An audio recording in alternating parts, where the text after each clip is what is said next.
I am often intimidated to talk about the things that we discuss on this channel. It's often classic films and classic video games that have been analyzed for years and years and years by professional, a lot of attention in academia. Yeah, academia. Right? It has been analyzed like crazy by really smart people. Like, a lot of people have dedicated their lives to analyzing this movie. Yes. Like, this is up there with like Citizen Kane in terms of like movie critics and people who've really gone frame by frame trying to figure out what this movie means. And for good reason. Yes. The film version of this story is made for that. It is made for personal interpretation. It is made to be vague. Which is also why there are so many interpretations and analyses out there, because it's actually ungraspable what this movie really means. Nobody, at all the attempts that have been made to analyze this film to death, have not killed it. There's still living parts of it that seem to be ungraspable. Yep. And that's what the allure of this movie, I think. Yep. We talk about films occasionally, and usually for our Patreon exclusive episodes that do eventually go live. So it's an occasional thing, but for the most part, we talk games on this channel. But so I put my first note was dev history, which I think meant make sure to look into that, the production process of the film, and to talk about some things. And my ultimate decision on that, again, that has been done really, really well all over the place online, and it merits almost its own episode, talking about how the film was made and how it came around. And Stanley Kubrick as a director and his insistence on being on the cutting edge, and how a lot of that led to what is visually possibly the most impressive looking film of its time, certainly. And today, man, like I will show parts of this to my wife, and she's like, this was made in the 60s? Yes. And I'm like, this is what practical effects can get you. Stuff that looks good 60 years later. And I think it was so influential in this really interesting way. It's one of those films that's for filmmakers. Yeah, sure. Maybe not so much for the general public, right? Sure. So you have all of these famous directors, whether it's George Lucas, whether, a lot of people who have done great sci-fi stuff after this. They look to this film and go, wow, how did they do that? And then you started to see things like Star Wars use some of the techniques, and Alien even before, right after Star Wars. Yeah, just a year or two later. So it's one of those films where it was polarizing. A lot of people didn't get it. I'm not sure anybody gets it. I was going to say, yeah. and that's maybe perhaps one of its greatest achievements in my eyes. Oh, sure, yeah. Is the fact that you feel that there is something really important here, and yet nobody really truly gets it. They can try to articulate it. They can try their best to put words to it, and some people succeed at that more than others. Yeah. But really, I'm not sure anyone can get to the core of what makes this movie resonate. Yeah. To those who it does resonate with, I guess. Those who do feel that special core of it that I'm talking about. Yeah, you get a film that is still talked about 60 years later is usually a film that's dealing with deeper stuff than just whatever the issues were at the time. Yeah. Right? It's like, no, they're delving into the deeper issues of just humanity in general. Yeah. And that is deep, and it still resonates with people many, many years later. Yeah. And so, some films will opt to just put in these, casual or issues of the time, whatever's with the zeitgeist or political things happening at the moment. And that's how you make your stuff irrelevant pretty quickly. The true relevance comes with the deepest stuff that everything else is built on. And this movie kind of tries to get at that. Yeah. And that's why it's so hard, because I think it did it quite well. That's why it's so hard, because that's a hard thing to get at, right? That's why it's so hard to analyze, so hard for other filmmakers to do. And that's why there's so much here that people are still kind of puzzled about, so many years later. Yeah, for sure. I also want to briefly touch on the novel version, which I have spoken about quite a lot on our podcast over the years. I've read it as well. And I love it. Yeah, it's good. Possibly even better than the movie. So that's the thing. That is such a contentious thing to say. I don't know why. I don't know why it is, but people get really defensive when people say such a thing. Come at me. I'm not saying the movie's bad. I'm going exactly right. It's crazy. I don't think it should be. The key differences, because they were written, the screenplay for the film and the novel were written at the same time. Stanley Kubrick and Arthur C. Clarke were working on this together. They were. So they go hand in hand. Yeah, with the general caveat that Kubrick actually had the final say, even in the novel. Right. Yeah. While also leaving room for them to be different in the ways that the two mediums need to be different to play to their strengths. Yeah. And I think the biggest criticism of lovers of the film about the novel is that it explains too much. It goes too far in outright stating what is going on here. Especially at the end. Especially at the end, that the film does not do. The film purposefully lets you try to... It's not trying to... You could even say that the film is not trying to say anything to you. It is simply presenting images and sound and letting your brain say something about it. That's very good, actually. That's very good. So it's presenting us with frames and like equations. It's not giving us points. It's giving us things that help us to kind of, find the points ourselves. That's interesting. Right. So I understand that. If that is a core reason why the film is so great to you, the novel's going to go into a little more depth and is not going to ask you to do the work to make decisions about interpreting what's there. He kind of just straight up tells you. At the same time, I find, I guess we'll call it Clarke's interpretation of these frames to be a really fascinating interpretation that resonates a lot with me and the way that I think. I really, really like it. That's good. In particular, even more so than the ending, because, that's where I think most people contend the differences or good or bad or whatever.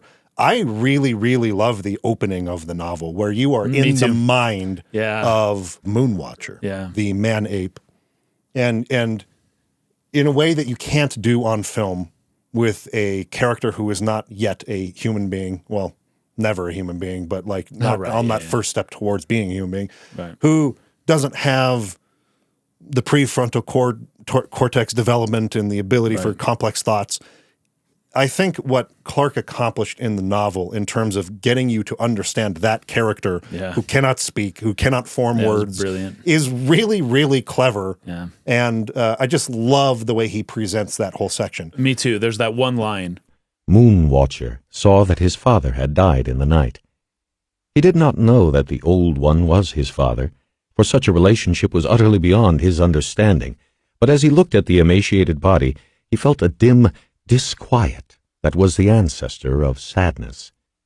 And I was like, well, that was that was his dad who died. Yeah. It was but he didn't even know that was his father, because the concept of father isn't even a thing they understand. But he had some vague intuition of the relationship without really understanding, and of course, not even close to being able to verbalize it, like what that relationship meant and what it really was.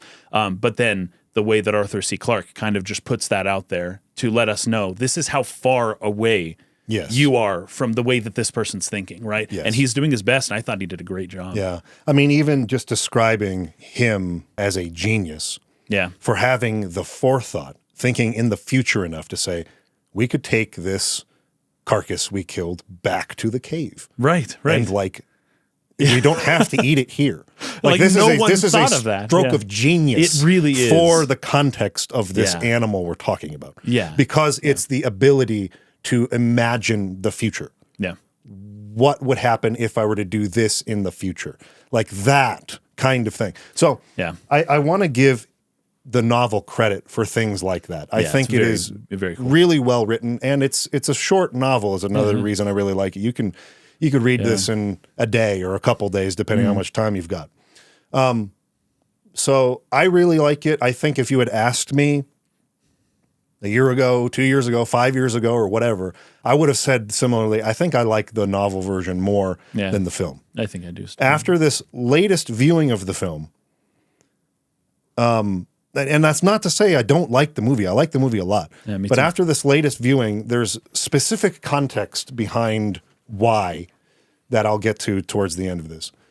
But I now hold the film in a higher regard and put them on an equal footing for totally different reasons. And I think I totally understand these people over here and the reason why they're all into the film version. And of course understand, because it was my opinion for many, many years, why I preferred this version. I think they both have their merits in a lot of ways. And it has sort of opened my mind to this idea that maybe it has seemed like in the past that I haven't been very open to, which is in terms of our discussions on remakes or retellings of certain stories or whatever, certain faithfulness to the way that this was done right here. There is a lot of value in this specific example for me of two very different, it's not very different. I think at the core they are still going after the same thing. I think so. But two very different ways or just execution on the idea that can both give you insights and different ways of looking at it that are both, to me, very valuable. I read because I read the novel for this episode we're doing today and watched the film. And I felt like while reading that novel, even though it's the same story, the same characters, and the same things happen in almost the same way, I got different insights from that than I did from watching the movie. Oh, that's and for sure. both of them felt super valuable to me. So I love them both now. Nice. I always loved them both. I love them both equally now. So I'm excited to talk about it. Very cool. So let's dig into this. The one thing that I wanted to quote here from the very beginning is that Arthur C. Clarke. See, Kubrick famously didn't like to give interviews. He didn't explain his films ever. People would ask him what things mean, and he would just ignore you. Like he was a different kind of guy. It's actually difficult to find a lot of material of him out there talking about his work, right? And so Arthur C. Clarke has been a little more open about his work, and he'll give interviews and that kind of stuff.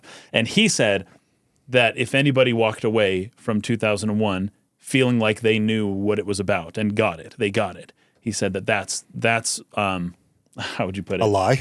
That's not true. He said if you feel like you understood the movie, then they failed in what they set out to do, right? So the whole point is you're not supposed to get it, but you're supposed to get something, and that little something is supposed to be extremely valuable. Yes. But you're not supposed to get it, and if you think you got it, you probably didn't.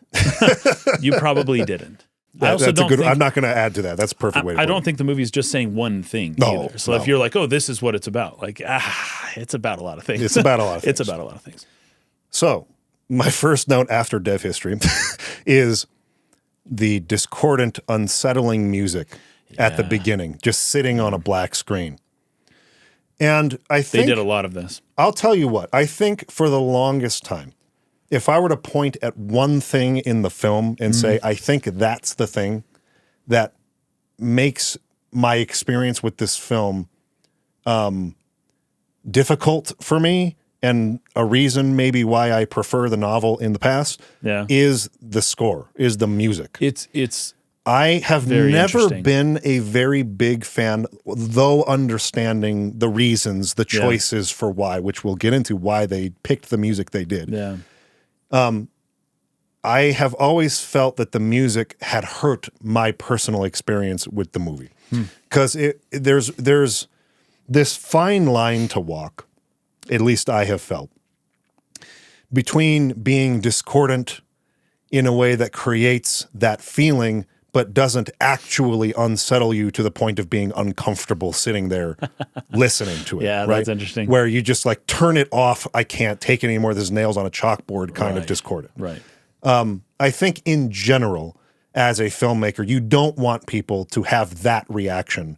You just want them to feel a little unsettled while being intrigued by mystery, while being drawn in, unable to turn away. but still engaged. You don't want them to recoil from the discordant, chaotic soundscape. And this movie, for me in the past, came really close to that threshold for me. There's just something about this and like the choir, the voices that come in, that is so chaotic and discordant and so unsettling and so uncomfortable to listen to for me that it would turn me off from the mystery behind it. I'm talking mostly about, say, when I was a child and I was shown this by my parents or something like that. Yeah. Where it's just like, goodness gracious, we are sitting here for how many minutes now? Just like listening to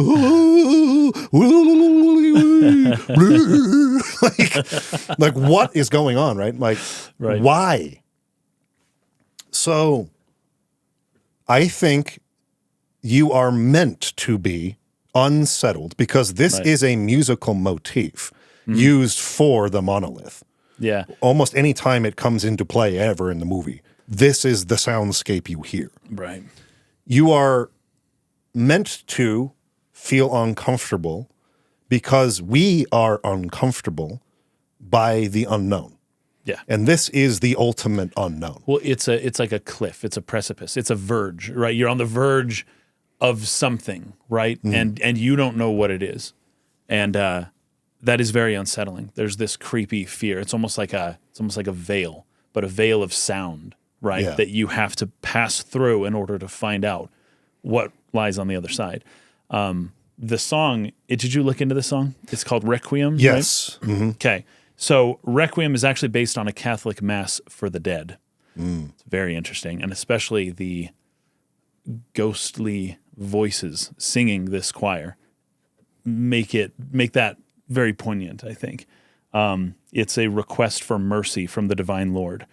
And this is the creepy song that plays for the black obelisk. So the obelisk means, in a way, if we're going to take the Catholic mass interpretation of the mass for the dead, literally, then the obelisk means something akin to death, right? Yeah. You are approaching death, and you can hear the voices of those who have died as you are approaching it, right? And it all kind of like piles up on you. Like the burden of humanity builds up to this one point, basically, right? And it's like, what is going to happen next? Yeah. It's really, really cool. But in death, the song is a plea for mercy from God, right? It's almost like fate is moving. There's nothing you can do about it. You can't stop this from happening. But as it's happening, please, God, let this be not a horrible thing, right? That's more or less, that's kind of the interpretation I took from this. That is... Because I haven't seen this movie in a little while. Yeah. And I've had some experiences that I've been open about and talked about on the podcast in the past, which I will get into towards the end of this. But that's more or less where I'm going with it, right? This was always an uncomfortable thing for me growing up and watching this movie, and now it's not. And it's because it is exactly what the movie is leading you into. It is leading you into coming face to face with your mortality and your death. And it is uncomfortable. And that's scary. Yeah. I mean, it's legitimately scary. It's not the, I'm intrigued and this is a pleasant entertainment scary. It is a legitimate, I want to recoil and turn and run away from this scary. Yes, which is what you felt, probably what I felt too. Do not make me sit through this anymore type of uncomfortable, scary feeling. I don't want to contemplate my own mortality. Yes. Like, please let me go back and play it Mario. Yes. So, again, one thing we've talked about a lot on the show is when you have a strong theme that you're working with, can you take that onto multiple scales? Yeah.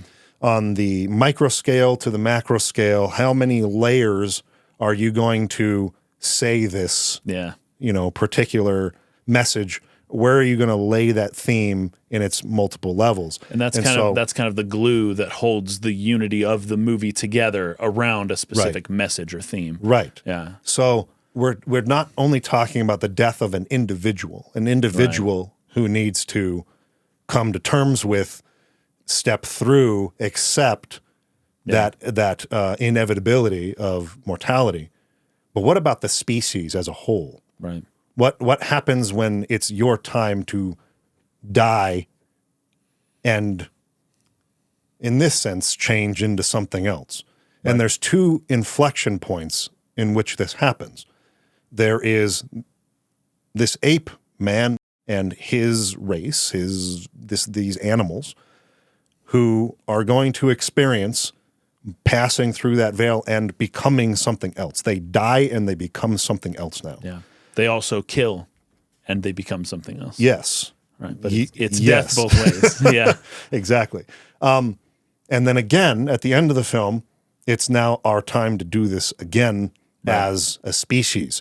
So we're thinking about, this on multiple levels in that sense too. And that's another reason why I think the film is so great. But that discordant music, I had always skipped it. And I had always, anytime I'd watch it, I'd just fast forward through that part to get to the really awesome opening shot. And this time I let myself sit in that uncomfortable place and just let that sound like surround me and just sit through it like all the people in the theater had to do in 1968 and try to understand why they want me to feel this uncomfortable. Right. And so I think that's what it's going for there. And of course, what you're talking about, the name of the actual track is, lends credence to that too. Yeah. My next note here was unbelievable shot as the camera rises above the horizon of the moon to see the Earth and the sun. This is, so impressive for the time. I'm not sure we can stress it. Unless you are someone who's like an old movie buff, you just love like classic films, and you spend a lot of time watching what science fiction looked like before this film. I've seen some. This is maybe in a similar way to how Jurassic Park put what felt like real animals on screen in a way that had never been possible before that. Mm-hmm. They appeared and felt like real animals. Yeah. Which the claymation before them, not as much. No, not you could not accomplish that sense of realism without the CGI animation that they pioneered through that film. Yeah. And in a similar way, we had never seen a film that put space and planets and stars like in a sense that felt so real like this. It was incredible, and it still holds up, and that's what's so impressive about it is this is almost timeless. Like this will never be an outdated film visually, as far as I'm concerned. And I don't think so either. There's a lot I think we can go back to as filmmakers to how they used to make this stuff that would be more convincing than how they do it today. Yeah. And you can think even the budgets on some of these films are so insanely high that like they should not be precluding these types of techniques from their but I wonder if there are maybe just not as many people who specialize in this anymore. Yeah. Right.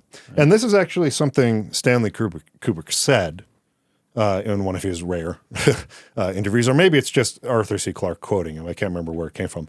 But when he decided to do a science fiction film, this was the mindset behind it. It was like science fiction is fast food. It's just, popcorn entertainment, and it's not serious at all. And they don't say anything of relevance. Of course, there's maybe a little elitism behind Kubrick's mindset. I think that, he would go to films with his colleagues and they would talk about, and he would just talk about how horrible it was. And all the time, every movie. Of course, there's maybe a sense from a filmmaker of his caliber that he's looking down his nose at things around him. So I'm acknowledging that. But it took that kind of mindset to say, if I'm going to make a science fiction, it's not going to be this stuff. We're going to be saying something on a deep human level that they don't talk about in this genre. So as I was listening to this part of the podcast while editing, I feel like it came across as if we were trying to make the case that science fiction as a genre had never produced an example of a great work of art before. And that's not what I was meaning to say. I think in particular, I was mostly trying to talk about in the realm of film. But of course, there were movies like Metropolis that were extremely impressive for their time. You could probably even put something like The Wizard of Oz into that, although I feel like that leans more fantasy than science fiction, but there's, a blurred line between those two genres as well. In any case, of course, we're aware of, 20,000 Leagues Under the Sea and Journey to the Center of the Earth and The Time Machine and novels like War of the Worlds and many, many, many other examples. There's actually a super rich history of science fiction when you look into it that goes back a long, long time. So, of course, there have been incredible, deep, meaningful works in the science fiction genre before 2001: A Space Odyssey. So I want to clarify that. I'm not trying to say that there was never anything that, made a person contemplate important human issues in the genre before 2001. It's more to say that 2001 started a movement where you would see this kind of thing much more regularly within the science fiction genre. And that definitely set the tone for how science fiction films were made after this, stylistically and thematically. Ever. Right? We're going to change the way this type of film is made. And you listen to interviews from the filmmakers inspired by them, that's exactly what it did. Right. This Alien and Star Wars and a lot of this stuff that comes afterwards, while maybe not as deep as this film, they certainly, sci-fi, I think, as a genre, matured on this hinge point. Yeah. To try to make stories about the human condition and the deeper things about what we deal with on that sort of deep human level. Right. Whereas you might not have seen that almost ever before that. So it became a serious genre. It became a genre worth considering seriously after this movie. It's fascinating too that when you first see that happen, my initial thought was, oh, we're looking into outer space. I was thinking it's the moon, that the sun is coming up over the moon. I don't know why exactly I thought that, other than my perspective is always on Earth. So if there's a planet and the sun comes out from behind it, that's just the assumption. It's Earth. It is I believe you're seeing the Earth from the moon's perspective. Yes. As the sun then and so there's two things to that. First off, the alignment, right? So there would have been what do they call it? A lunar eclipse. So the Earth's shadow would have been covering the moon, right? And there's the this old idea of planetary alignment meaning something, right? And then, of course, this is the first light that we see for the whole movie, except for the MGM logo. I always just ignore those. Sometimes they might mean something. I just have to throw those away and say, okay, that's just the corporations trying to get their credit out front. But the let there be light moment is when the sun pops up from this perfect alignment, and that things are going to happen now. Things have aligned to this point, and now there's a dawn of a new era. Yeah, that's really key, because the next shot is dawn on the African savannah. Yeah. So this is the dawn of the human race. Yeah, this the is dawn the of man. day in which the human race will be born. Right. And that dawn is not seen first on the earth. It is seen from something else looking down on the earth. Yes. Fascinating stuff. Yeah. This is its time. We're coming, and your day has arrived. Then we come down to the earth and see that sunrise, the beginning of something different, something new. You see the 8 men eating right next to the tapirs, right, called anta. It's a Brazilian, a native animal of Brazil. So their word for it is anta. Anta. But tapirs. Oh yeah, tapirs. They are starving, these 8 men, while surrounded by food. This is a little bit of what I was talking about with how clever Arthur C. Clarke is when describing what it takes for true intelligence and cleverness to develop. It's like a paradigm shift. There's like a perspective shift. It's a lot more to do with like they just didn't think to do that. Yes. And how common is that? Yeah, I mean, how relatable is that to like your real life problems or whatever? Totally. Right? You're sitting there starving in whatever element of your life you are starving in, while surrounded by food a lot of times. Sure. You just haven't thought to do something. And there's a lot of analogies to that, or the like back in the 90s, back when this was a thing, people would say that in the future there will be thousands of channels on television, but nothing to watch. And nowadays, I guess that would be just Netflix. There's thousands of titles on Netflix, but there's nothing on. There's nothing to watch, right? Pantry full of food, there's nothing to eat, right? And it's just a perspective. There's just a paradigm shift that needs to happen. You need to learn how to cook like one or two things, and all of a sudden you realize you have so much food. There's so much potential here for you to work with. Exactly. But until you learn that, you have nothing. Yeah. And you talk about how long it took for them to invent something like the wheel. When we talk about standing on the shoulders of giants, often we think, oh, right, the Thomas Edison and I don't know why he's the first person I thought of. I'm really thinking of Isaac Newton or, but it's like, no, the giants we are standing upon is the person who decided to bring the food to the cave instead of just eating it out there in the wilderness where the lion's going to get it. Yes. That's the giant you're standing upon his shoulders. The guy who just rolled a rock down the hill and decided, oh, I could maybe use this as a wheel, right? Yes. That's the giant, the true giant upon whose shoulders everyone else has built their stuff, right? So this also gave me like an element of respect. I remember there was a book I read a long time ago called Your Inner Fish by Neil Shubin. And he talks about there was this time where an ancestor of humans going back probably 1 billion years or more kind of almost went extinct. And without this like bacteria, this like single-celled thing, then like life as we know it just wouldn't exist. But and there was the danger of it going extinct, but somehow they were able to survive despite 99% of them all dying, but then they were able to replenish. You can find this, I guess, in the geological record. But I remember feeling this kind of thought of like this little single-celled something or other just kind of squiggling around there trying to make its way in the world is my great-great-great-great-great-great-great-great-grandfather. And like I got this kind of respect for life, even the smallest life. Yes. When I read that book and when I kind of realized, when he kind of helped to kind of shape around, you don't exist without this one guy doing his best, trying so hard to survive.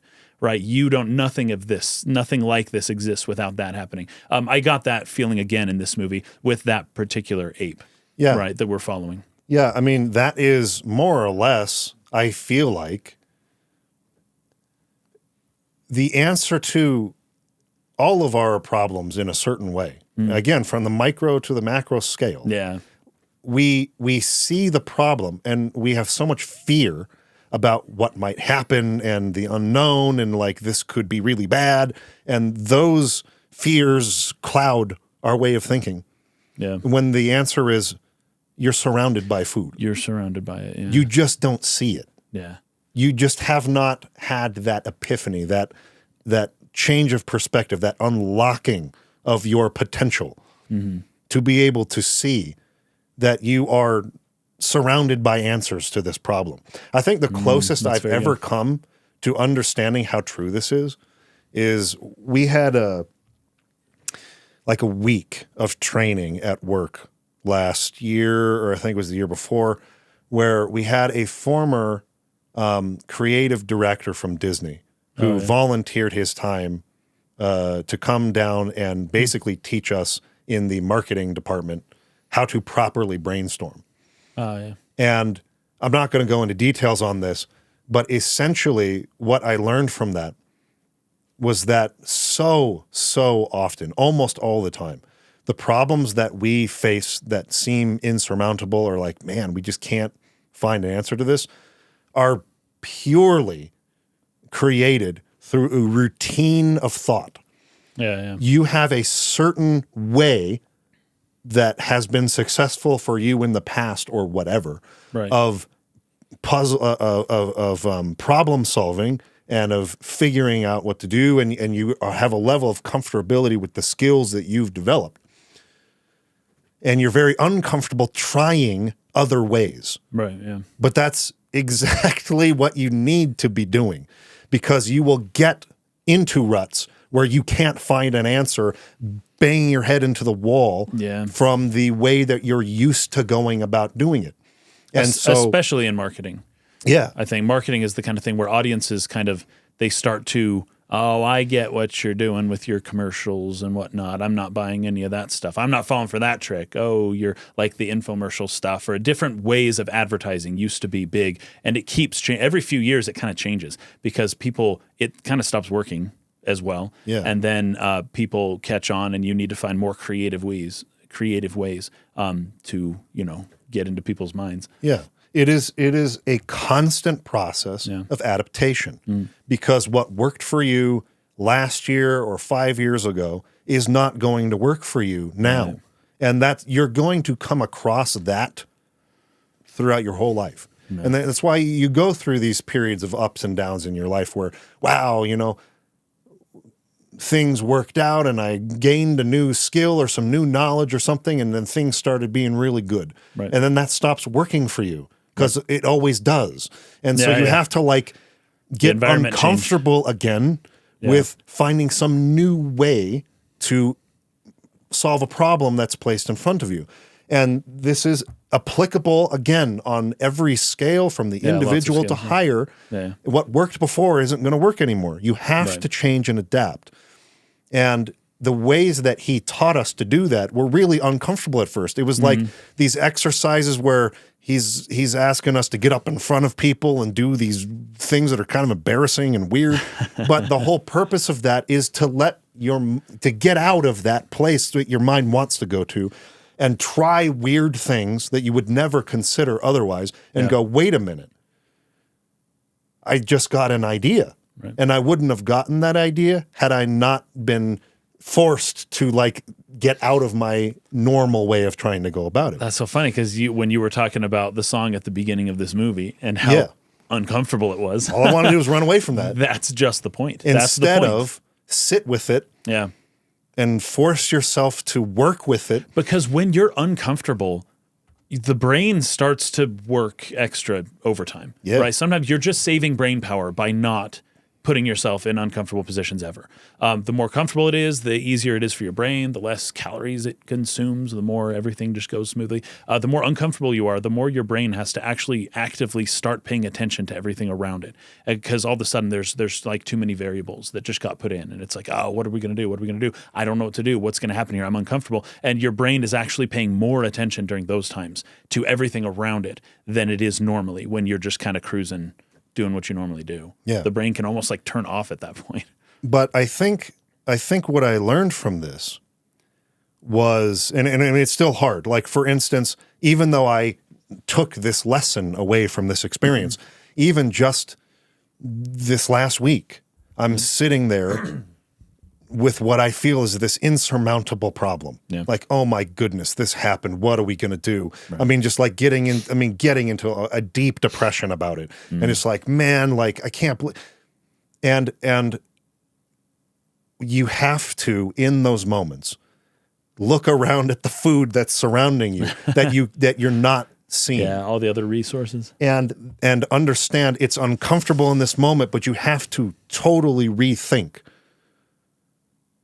what's actually true instead of the story you're telling yourself up here about how. And that's the difference between surviving and adapting and then going extinct, is the ability to do that, the ability to just find the simple answer that is right in front of you. Right, it's often quite simple.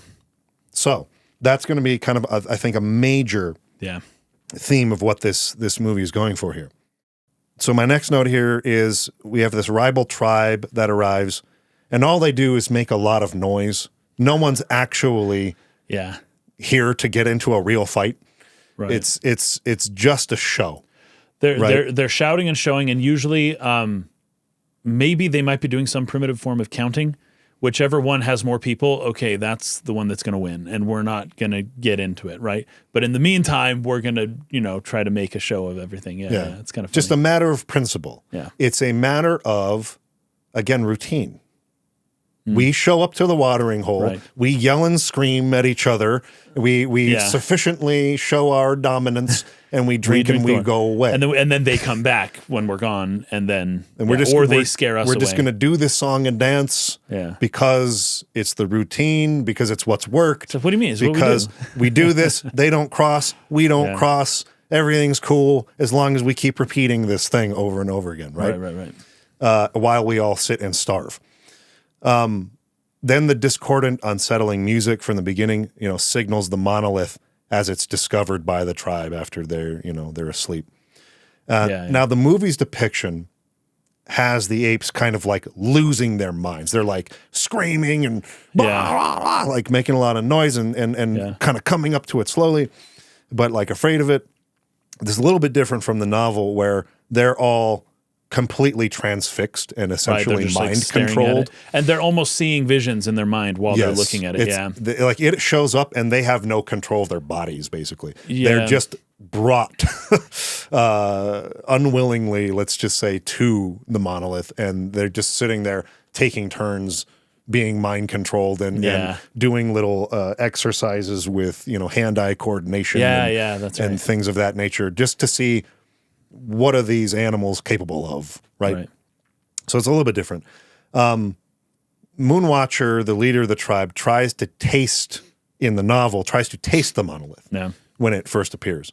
And I love the way that this is described, because he thinks of it as something like a mushroom that might have grown overnight. These things, they weren't there before, but they're there now. They grow very quickly. Just like a quick growing thing that just, And I can eat those. Maybe it's like that.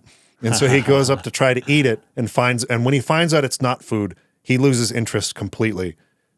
It's just like, if it can't eat me, and if I can't eat it, it does not exist. It doesn't exist. it might as well not exist. Then the monolith, the beings behind the monolith say, okay, he's not the one we're looking for. But in the movie version, we get this shot that is repeated later when they're on the moon and they find the monolith again, where you're looking up the monolith and you have the sun cresting like right over the top of it. Really cool shot. The sun, the giver of light, the bringer of enlightenment. And this is a big motif in the film, I think, for and the moon obvious is usually in the reasons. shot too, by the way. Yes, the moon is often right there. The moon is in the to shot, and then in the reverse, the Earth is in the shot. Which is a callback to the opening shot in a lot of ways. So this is a motif in the film, I think, for obvious reasons. The leader of the tribe is Moonwatcher, who is described as trying to jump up and grab the moon in the novel. Like he sees the moon and he's like, he's just like, oh, I'm going to try and get that thing. Oh, I can't get there. And they don't show this in the movie version, but this is setting up the fact that humanity is going there. Yes, by building on his shoulders. Yes. Humanity building on Moonwatcher's shoulders. They are going to discover the tools that will get them there, which is the signal for the next step. Right. So this is step one of the evolution of this species, is this contact with the one here on the Earth. But the ultimate goal after that is to get to what he was trying to jump up there and grab. And that signals, okay, now we're going to the next death, the next step of the evolutionary process for this species, right? So having the moon cresting there and the sun cresting there right above the monolith is why that shot is there. We've always looked up, we've always been curious and wanted to go and explore and control the heavens. This is the moment of genius as seen in the film. In the novel, we have the other one where it's like he thinks to take the food back to the cave. There's some other things with the leopard and things like that are sort of these moments where you're seeing his like brain activated by this contact with the monolith, right? He's thinking about things in different ways. He's seeing the food surrounding him. But in the movie, it's just realizing this bone. And I love the performance. He almost like drops it first, and he just sees that, whoa, that like did something. That had force to it. And so then he holds it and he like lets it fall out of his hand briefly while still kind of holding it. Such a good performance from the actor who did this. I wonder it's really who these good. actors are. They did have a behind-the-scenes documentary I watched, and they had one of the actors who was one of the apes met up with, I think it was, can't remember who it was that was from the cast, but like he talked about his audition for this and like how he went about. That would be so awkward. But he talked about the whole process and mentality behind the performance. It was really interesting. So go watch that. That's awesome. It's out there online. But yeah, I thought it was a really convincing performance from these actors for the most part, but primarily Moonwatcher in this scene. Yeah. You can just see, again, no words. You can see that moment of realization. And all of us have had a moment like that. Oh, yeah, totally. And that is what you're looking for. Yeah. That's what I'm trying to get at. That's what you're looking for in life. For whatever insurmountable problem is in front of you. Yeah. You're looking for this moment where the thing falls and your brain just goes, wait a second. It's so cool. Yeah. And it just, the gears start turning. You can see it in the eyes. Yeah. You can see it in the body. The gears are turning. I just solved it. Yeah. I just solved it. We're saved. It's over. The starvation is over. Right. And it was all from just never would have expected that to be the answer. Yeah. But that's often how it is. Sure, yeah. And so after that, you see, and the shots are brilliant. So the juxtaposition, you see him raising the bone, but then you just see the taper falling. Yeah. They start killing and just the like tapers. hitting the ground. The music that is playing here is the famous tune, the famous piece. Thus Spoke Zarathustra. Thus Spake Zarathustra. Yeah, right. Which of course harkens back to Nietzsche and the Übermensch, which is the path towards becoming the next thing. Right. Yeah. We are not going to talk about this at length here because we have done so much of it in either our Xenogears series or our Xenosaga series, which are famously inspired by this movie. Yeah. So this is clearly what inspired Tetsuya Takahashi for the story that he made for those things. And we've talked a lot about his references to Nietzsche in Xenosaga in particular. But this is a reference to the will to power. Right. And so I'm just going to briefly sort of describe for those who are maybe not totally aware of what that is. And there's a big distinction to make here. In particular, the words. The will Zermacht is the German, which means will to power, right? Yeah. Now, there's a big difference between the word Macht and the word Kraft. Kraft, yeah. Kraft meaning something more like force or physical strength. Right. Macht meaning something more like might or power, but in the context of the will, of a person's will, their mental, spiritual fortitude. Yeah. And so specific world leaders who I think have adapted what they thought Nietzsche meant by Will zur Macht. Yes. And he did not mean by that. This is not about using physical strength to dominate. That's not what he meant by it. Right. Yet it is so often misunderstood.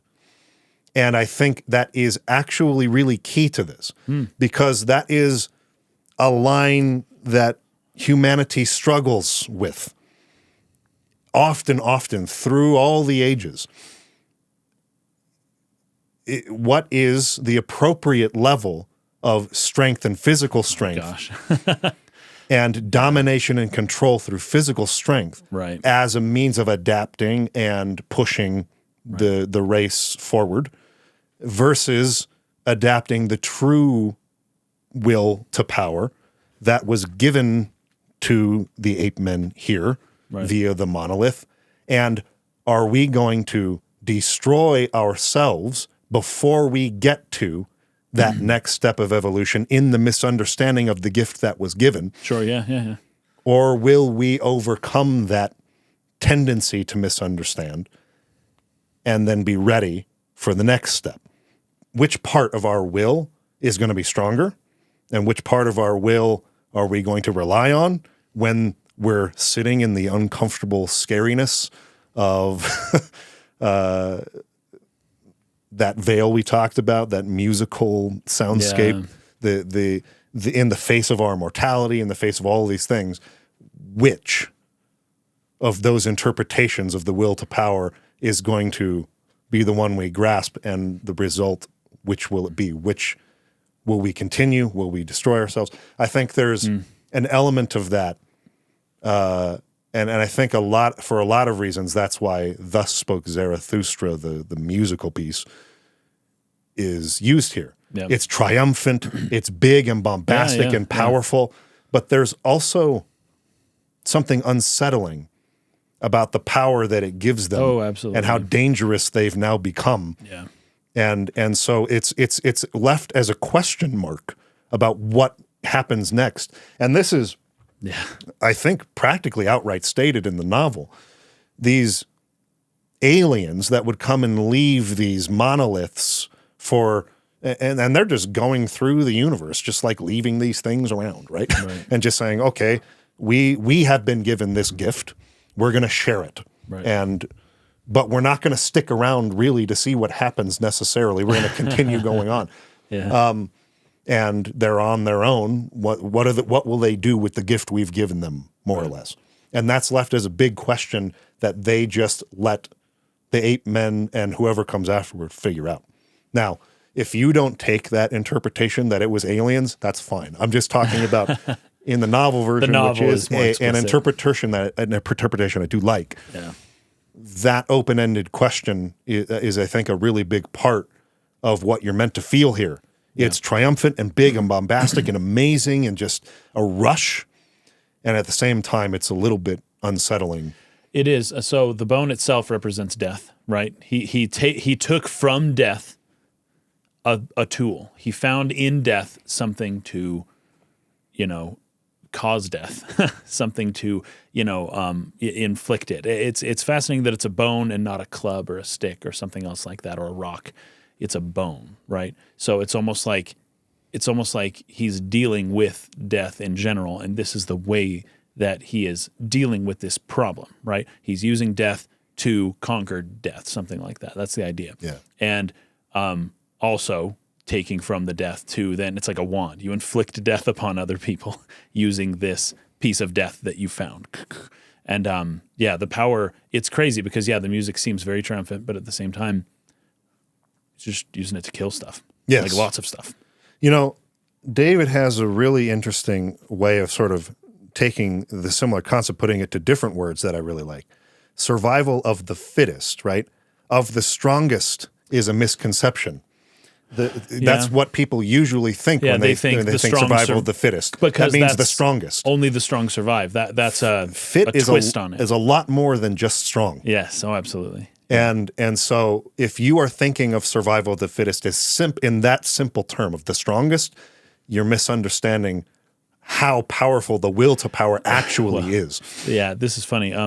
If it was survival of the strongest, then everything that evolves would be stronger than what was before it, and everything would be just rippling biceps, just like every animal on Earth would just be so much stronger because that's all it takes to survive, right? No. That's not what it takes. It's being fit. And if you think of somebody who who is fit, maybe somebody who can run and exercise a lot, they're not necessarily the bulkiest people. Yeah. They're just capable. They're very capable. Fit means like capable. Yeah. And that's there are many more than one answer, like we've just been saying ad nauseum at this point, to a problem.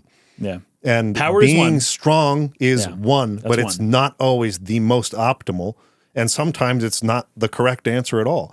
And so being fit, it encapsulates a lot more than just that one thing.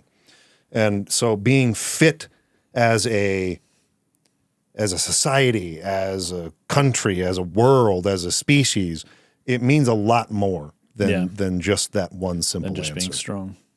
So then they go to the watering hole again, and they're going to go through their routine, but now the routine is broken. They've got their tools, they've got their clubs. Yeah, I have another thing too, though. It's not just that he uses the bone to kill animals.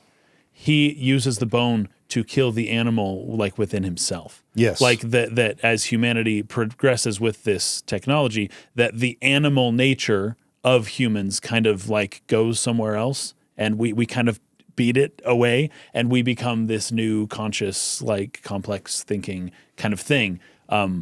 and instead of just being the baser, animal level stuff. So there's actually dual symbolism happening there when he's just like hitting all of the animals. Right? Yes. He's hammering the animal out of himself. Like we said earlier, this is the extinction of that particular man-ape species. Yeah.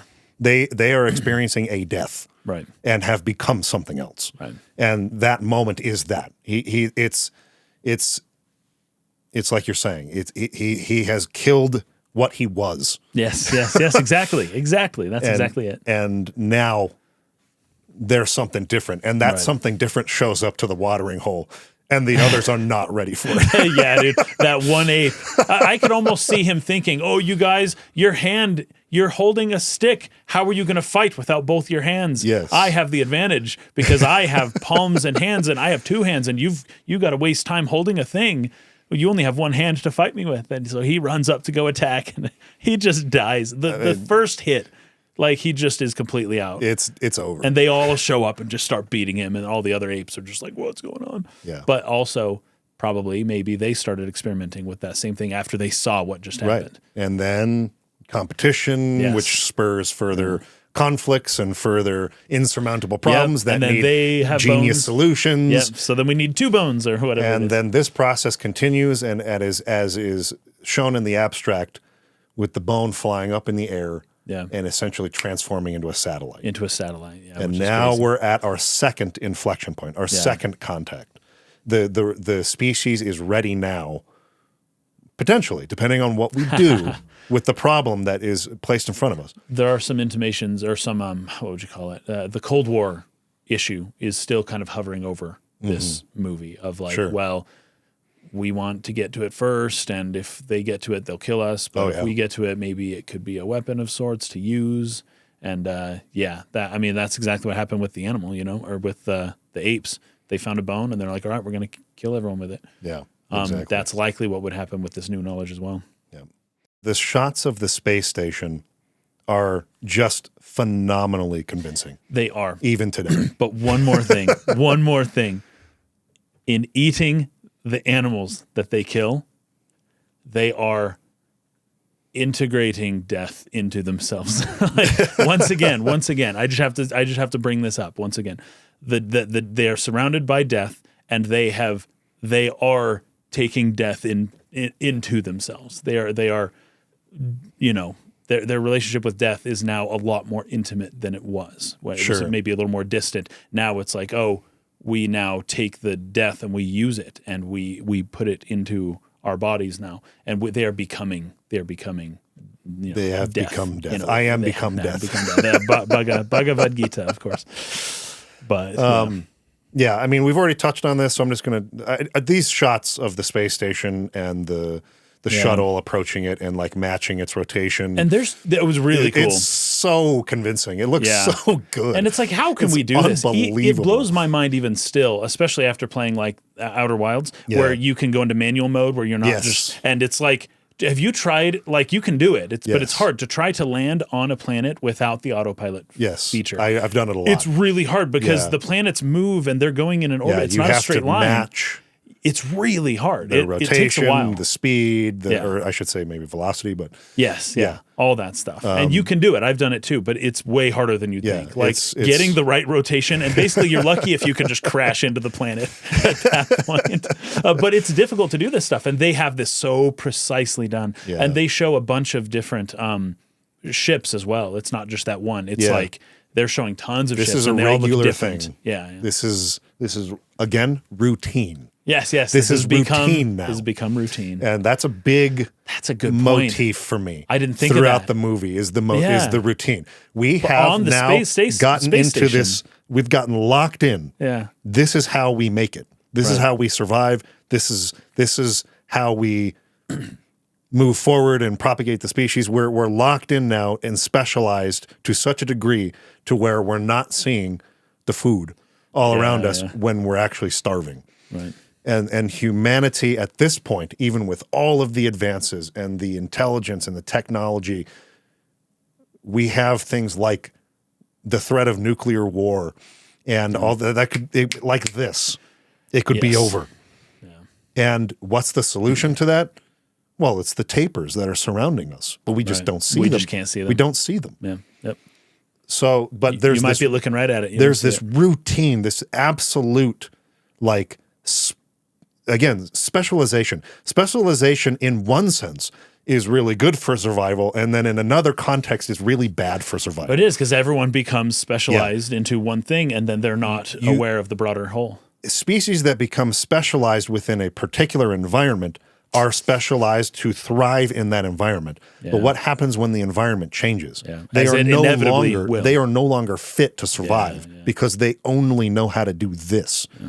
And so specializing too much is a problem. And humanity has become a species of specialists. Yeah, this especially has happened recently. Yeah. It used to be that everybody was a farmer, and now it's like, no, you can specialize in such a specific version of even the field that you majored in college, but you are in such a specific part of that field that like you have to rely on everybody else to do like so much work for you because you're just doing this one thing. Exactly. So that to me is what I pulled out of this. They have, of course, Strauss, Johann Strauss II's 1866 the ballet, Blue Danube Waltz. Yes.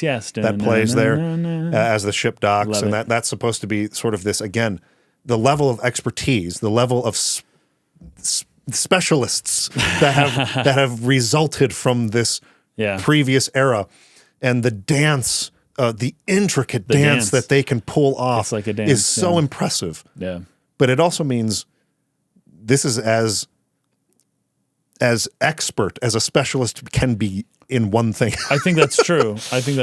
And that's actually a signal for possible like extinction and problems. That's fascinating. I love that you bring that up. I did not pick up on this, but the whole space station seems that way. It's like everything is so routine oriented. Yes. And the way that the attendants and people are like delivering food and everything that people are doing, you don't know the routine because they're just now introducing us to it, but you can feel that no one's questioning anything. Nope. They're all just like, oh, and this is what we do now. Everyone now we do this thing. Okay, now we're going to do this thing. And then right on time. It's like, yeah, you're right. It is very pointed towards a specific routine that is, maybe a little too solidified, right? There's not much wiggle room. Yeah, it's funny how we can look at the starving man-apes and go, they're on the brink of extinction. But we can't look at how specialized we are here and go, you're on the brink of extinction. Right, yeah. We don't recognize it because we're not seeing it for what it is. The truth is, most of the time, possibly all that, you're almost always on the brink of extinction, right? Yes. Because that's the world. The world is a place that needs constant revitalization and things like that. As I think I mentioned, I can't remember which podcast I mentioned this in, but you're always one generation away from the apocalypse. Right. Always. And you should act like it because everything always hinges on the next generation. And if at any point, any one generation just drops the ball a little too much, that actually it's over for basically everyone at that point. And this has happened many times in many civilizations, basically every civilization up until now. It's like at some point things were mishandled. Yeah. And has been pointed out many times by historians and stuff that big civilizations and societies, they fall from within. They are often not conquered from without. Yeah. Something just happens and they are not able to manage their own resources properly and then collapse. But it's always there. The downfall turns into a survival of the strongest. Yes, and then that's what happens. That is the default that tends to happen in the mind when you're so scared of extinction. Yeah. Okay, I've got to go fight and kill and dominate for whatever is left and make it mine and my tribes. Right, and otherwise you die. And whereas the real answer was what this creative director who came into our marketing department and taught us how to think outside the box, that's the will to power that actually leads to thriving. Yeah. And evolving and becoming something greater. And the fear, the fear is what takes you away from doing that and away from looking at the food that's all around you and starts the infighting instead to compete over the scraps that are left instead of thriving and laughing and growing fat on the bounty that is around you. Right. And which will to power are we going to choose for that next inflection point, which is every generation. Yeah, every time. It's always there. And as long as you're choosing this one and you're seeing outside the box and you're seeing the food that surrounds you and you're rethinking all of your routine and getting out of that routine and finding new ways, you'll survive. The next generation will survive, and it will become something greater than you were. If you revert to, we have nothing, oh no, and you go to but they have will one of the thing. strongest, We're going to take it. you destroy yourselves. Yeah, totally. And that's I think that's true. more or less what I think is being set up here is with this, like, showing how much routine humanity has essentially adopted at this point. We're ripe for a change in environment to, like, rock us at this point, right? And that change of routine is they have discovered something scary on the moon. The way this is introduced is wild, because you've got, I think it's a Russian guy who is like, oh, hey, I know you, or have you heard anything from the base? I heard there's a virus or a plague or something has broken out. And he's like, I'm sorry, sir, I can't talk about that right now. But it's so funny because at first he's like, can I ask you a question? And the guy goes, anything, ask me anything. He had to have known this was the question, right? Because as soon as the question's asked, he goes, I'm sorry, that's the one thing that I am not able to answer. I have to apologize to you. And of course, they keep pushing. Yeah, well, don't you think that? And he's like, I'm sorry, I can't talk about. And as soon as he leaves, all the Russians then kind of start talking again amongst each other, right? You can kind of see that while there is some cooperation between the Russians and Americans, that there's a wall there, right? They're in two separate camps. And yeah, as he shows up there, and the way this is introduced in like a boardroom like conference too, in that room, without answering the audience's questions of what are you talking about and what is this, right? And then that moment as they're kind of going towards it, that's when the music starts to build, the tension starts to build. They've told us so much about it, but we still don't know what it is. But the suspicion is, well, it's probably the monolith we saw before, but I want to see it again. I want to see it again. Is that it? Is that really it?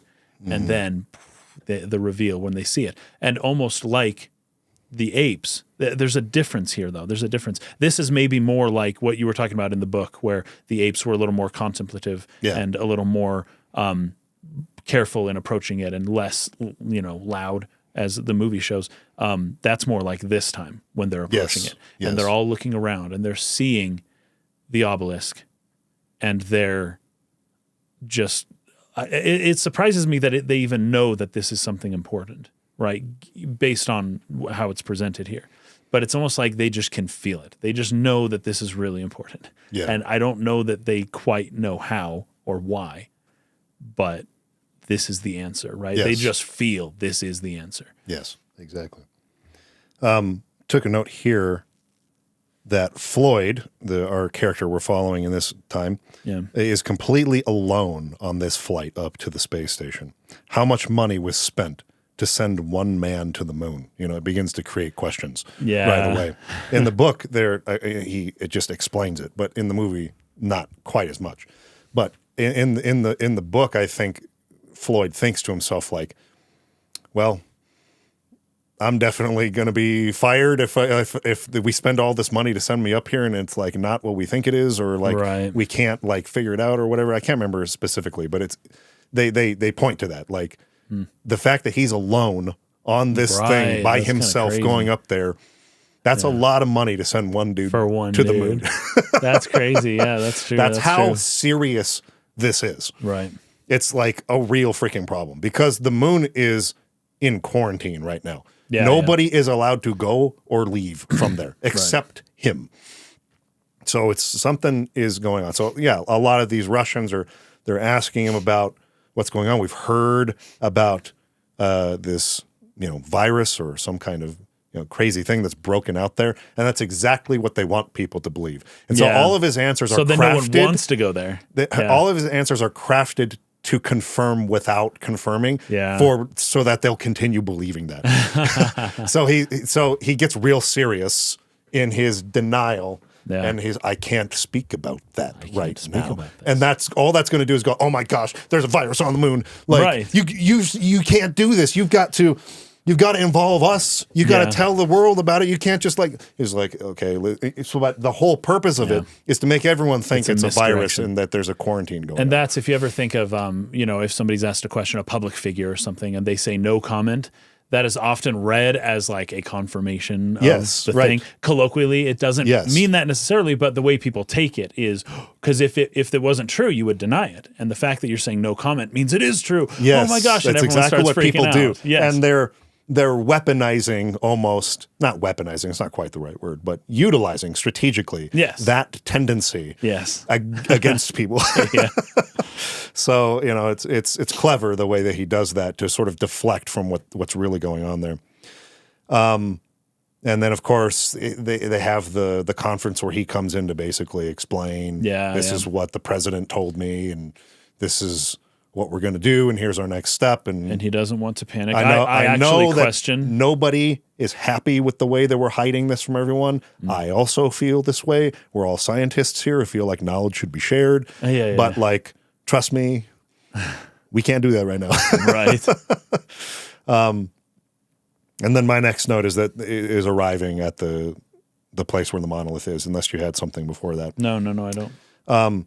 So the discordant choir signals the approach to this next monolith again. It's the third time we've had that motif used. Floyd touches the monolith, and the group poses for a picture when a high-pitched signal rings out, and they're all like, oh, right? And we see the same shot again where you're looking up the monolith from the ground as the sun is cresting. Yeah. So the earth is in the shot this time. This is essentially a signal. They activated a signal. Yeah. And they can trace it. They know exactly where it was sent. And so now assumptions start really racing. We turned on an alarm for something that put these things here a fetching long time ago. Yeah, 4 million years ago. They have 4 million years of evolution on top of us. This could be a bad situation. We just let them know that we found their alarm. Right. That's the one of the critiques that Stephen Hawking had with some of the search for extraterrestrial life, the SETI Institute, and there was another one. I think I can't remember the other one, but there was one that was just searching maybe more quietly, and then there was another institute that was just blasting out signals saying, "Hey, we're here," hoping to get a response from somebody. And Stephen Hawking said that might not be the wisest thing to do, is to let everyone know that we're here. That we're here when we just barely got the ability to do anything to tell like this. Everybody. And we're the moment we're capable. Here we are. Here we are. Yeah. No, that's ripe for to be taken advantage of, I guess. Yeah, and I think another really cool thing about this is that monolith was buried beneath the surface of the moon. They had to dig it up. And its activation was made by the sun. So it's like a solar powered thing. It only made its signal when the sun crests and like it turns it on. So it's like a solar powered thing. Very interesting. So it was buried underneath the surface with the intention that when something shows up that can dig it out and discover it, that's when we know they're probably ready for the next step. Could have been a meteor, but if it's them, if they made it to the moon. Yeah, that's awesome. So that was kind of the way that it was set up. So that it was left behind for that purpose. If it's dug up, then it turns on. One of the things I want to draw an analogy to is between the switching of perspectives throughout this whole movie, but at the beginning of this movie, seeing the perspective of first the apes, and then we switch perspective to Floyd, and then we switch perspective to David. And it's like, oh, who's the main character? Like, what's going on? Just give me one dude I can look at, because that's what we expect. We've come to expect that from movies and stories. But what he's doing, because there's a part later on at the end of this movie where there's many perspective changes happening in a very short period of time with one character, right? With just Dave. Right. And he's seeing, and we're switching perspectives to different stages of his life. There's an analogy between what's happening with Dave at the end of the movie and what's happening with humanity in general. Yes. So the fact that we're switching perspectives and jumping in time, it is there's a a different level of that happening with Dave on the personal level, but we're seeing it currently on like a macro, like a huge level, right? That the perspective is changing and that there's these massive changes each time that this happens. But then when Dave starts to experience personally what we have already experienced on a large scale, I guess it makes it more meaningful. It's more intimate, right? It's actually really cool. I like the way that they do it. Yeah. This movie is all about perspective shifts in a lot of ways. Yes. It's almost to me like what the movie is about in terms of my changing perspectives and age 38 viewing interpretation based on what's going on with me at this time. Yeah. The movie really is about changes in perspective. Can you do it? Right. Will you try, or will you revert to your baser instincts? Because the answer is a lot simpler than you think it is. You just can't see it because you're too engaged in your routine. Yeah, too specialized. That to me is like really what I got out of the movie this time. Incredible shot of the astronaut running around the centrifugal structure. Yeah, that was cool. Really like that. They used a Ferris wheel. Yep, they built that thing, and that's just great. And then they had to like put their strap cameras people into the thing that goes around. So smart, dude. Such clever filmmaking technique. Such clever. I mean, this is Stanley Kubrick at his best. I mean, just coming up with, again, outside the box thinking. Yeah, which is. It's almost a symbol for what he was doing with the whole genre of sci-fi. That's true. That's true. He was changing everyone's perspective on what a science fiction story could be and how to go about making one and how to make it look convincing and how to, he changed. This was a huge perspective shift in the realm of film. Yeah. That he made. And there's a lot of these techniques, which we probably don't have time to go into all of them, but just really clever ways, really outside the box ways of like making you believe in what you're seeing. And it is what sci-fi has become. And then that just makes me wonder if sci-fi isn't now just kind of stuck in the rut that he made and has now for the last 60 years been trying to recreate Kubrick's 2001 instead of thinking outside the box themselves and doing different stuff. Who's the next Kubrick, you know? Like who's the next person that's going to keep changing and you know, progressing the art form? Instead of everybody just looking back and trying to do what he did again. Yeah. You know, I just had a conversation about this with my family. We went and saw that new Mufasa. Oh, yeah. Disney's Mufasa, which is a terrible film. I've heard some. Look, there is only one Lion King movie. There is only one. Well, and that was more or less like they were all kind of discussing their reasons for liking or not liking and what's the problem? I'm doing my normal thing of just sitting there and not talking and just kind of like listening to what they're saying. And they're like, well, what do you think? Like, are you guys ready for a 3-hour dissertation? What I think about this? Let's do it. Patrons. Which is why I typically don't talk because I know that I'm going to like probably say way more than anyone is really actually willing to listen to. You got to be very selective. But this entire concept applies to the film industry and the entertainment industry today. Absolutely. It is on 100%. The brink of extinction all the time. Yeah. Like they have no idea what to do other than the routine of bringing out the same stuff that they know has worked in the past over and over and over again. But the recent past, like the 90s, like nobody's reaching. They have nothing else. Right. This is the only thing that they know how to do to make money. And movies cost so much nowadays. And there's so much risk. Yeah.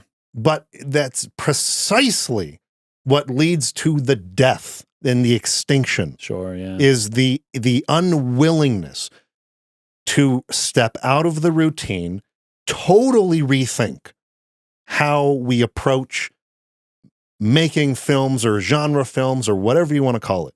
And that's exactly what he did, which led to 40 years of a science fiction revitalization. Yeah.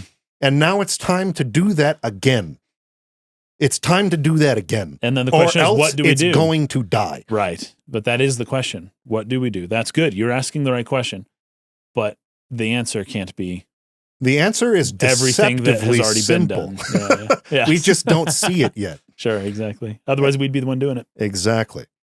Okay, so 18 months later, on the way to Jupiter, right? And it seems like they have made some AI advancements that have enabled this HAL 9000. Is that it? HAL 9000. Yep. He is basically in charge of the whole ship.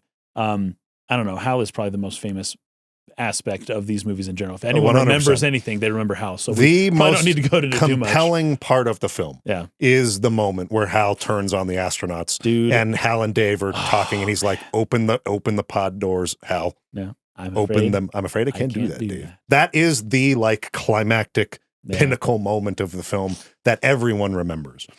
It's amazing. And some of this is, gosh, it's almost like they finally programmed an AI that had emotion, that could feel the emotion of fear.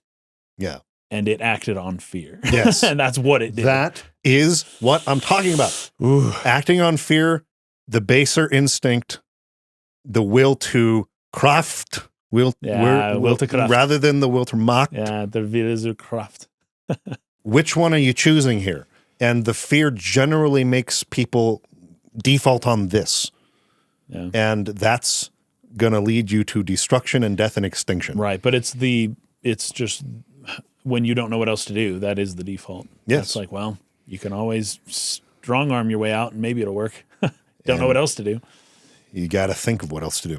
Yep. But yeah, the scenario I think is well known. Probably not have to say too much. Yeah. They're on their way to Jupiter. In the novel version, they were on their way to Saturn. The only reason they didn't do that in the movie is because he couldn't come up with a convincing way to create the rings of Saturn. Yeah, which would have been cool. It would have been freaking sweet. But he was like, I can't come up with a way to make that look right in all of our testing, so we're just going to make it Jupiter instead. So the scenario, of course, is they have this computer that can essentially run the entire mission itself. Yeah. Most of the astronauts who are there for the actual encounter with what they know is another monolith out there, or what they suspect, they're put into like cryo sleep. Yeah. And I believe, I may be mistaken on this, but it's not that important. I believe the astronauts who are asleep know why they are going there. Yes. But because they were put to sleep before they were loaded onto and apparently that's unusual. Yes. The astronauts who are awake and maintaining and making sure everything's running smoothly and there to monitor things, they do not know. So, but it may be the other way around. It might have been they were all going to figure out when they woke up. But in any case, these astronauts do not know why they're here. HAL does, the computer.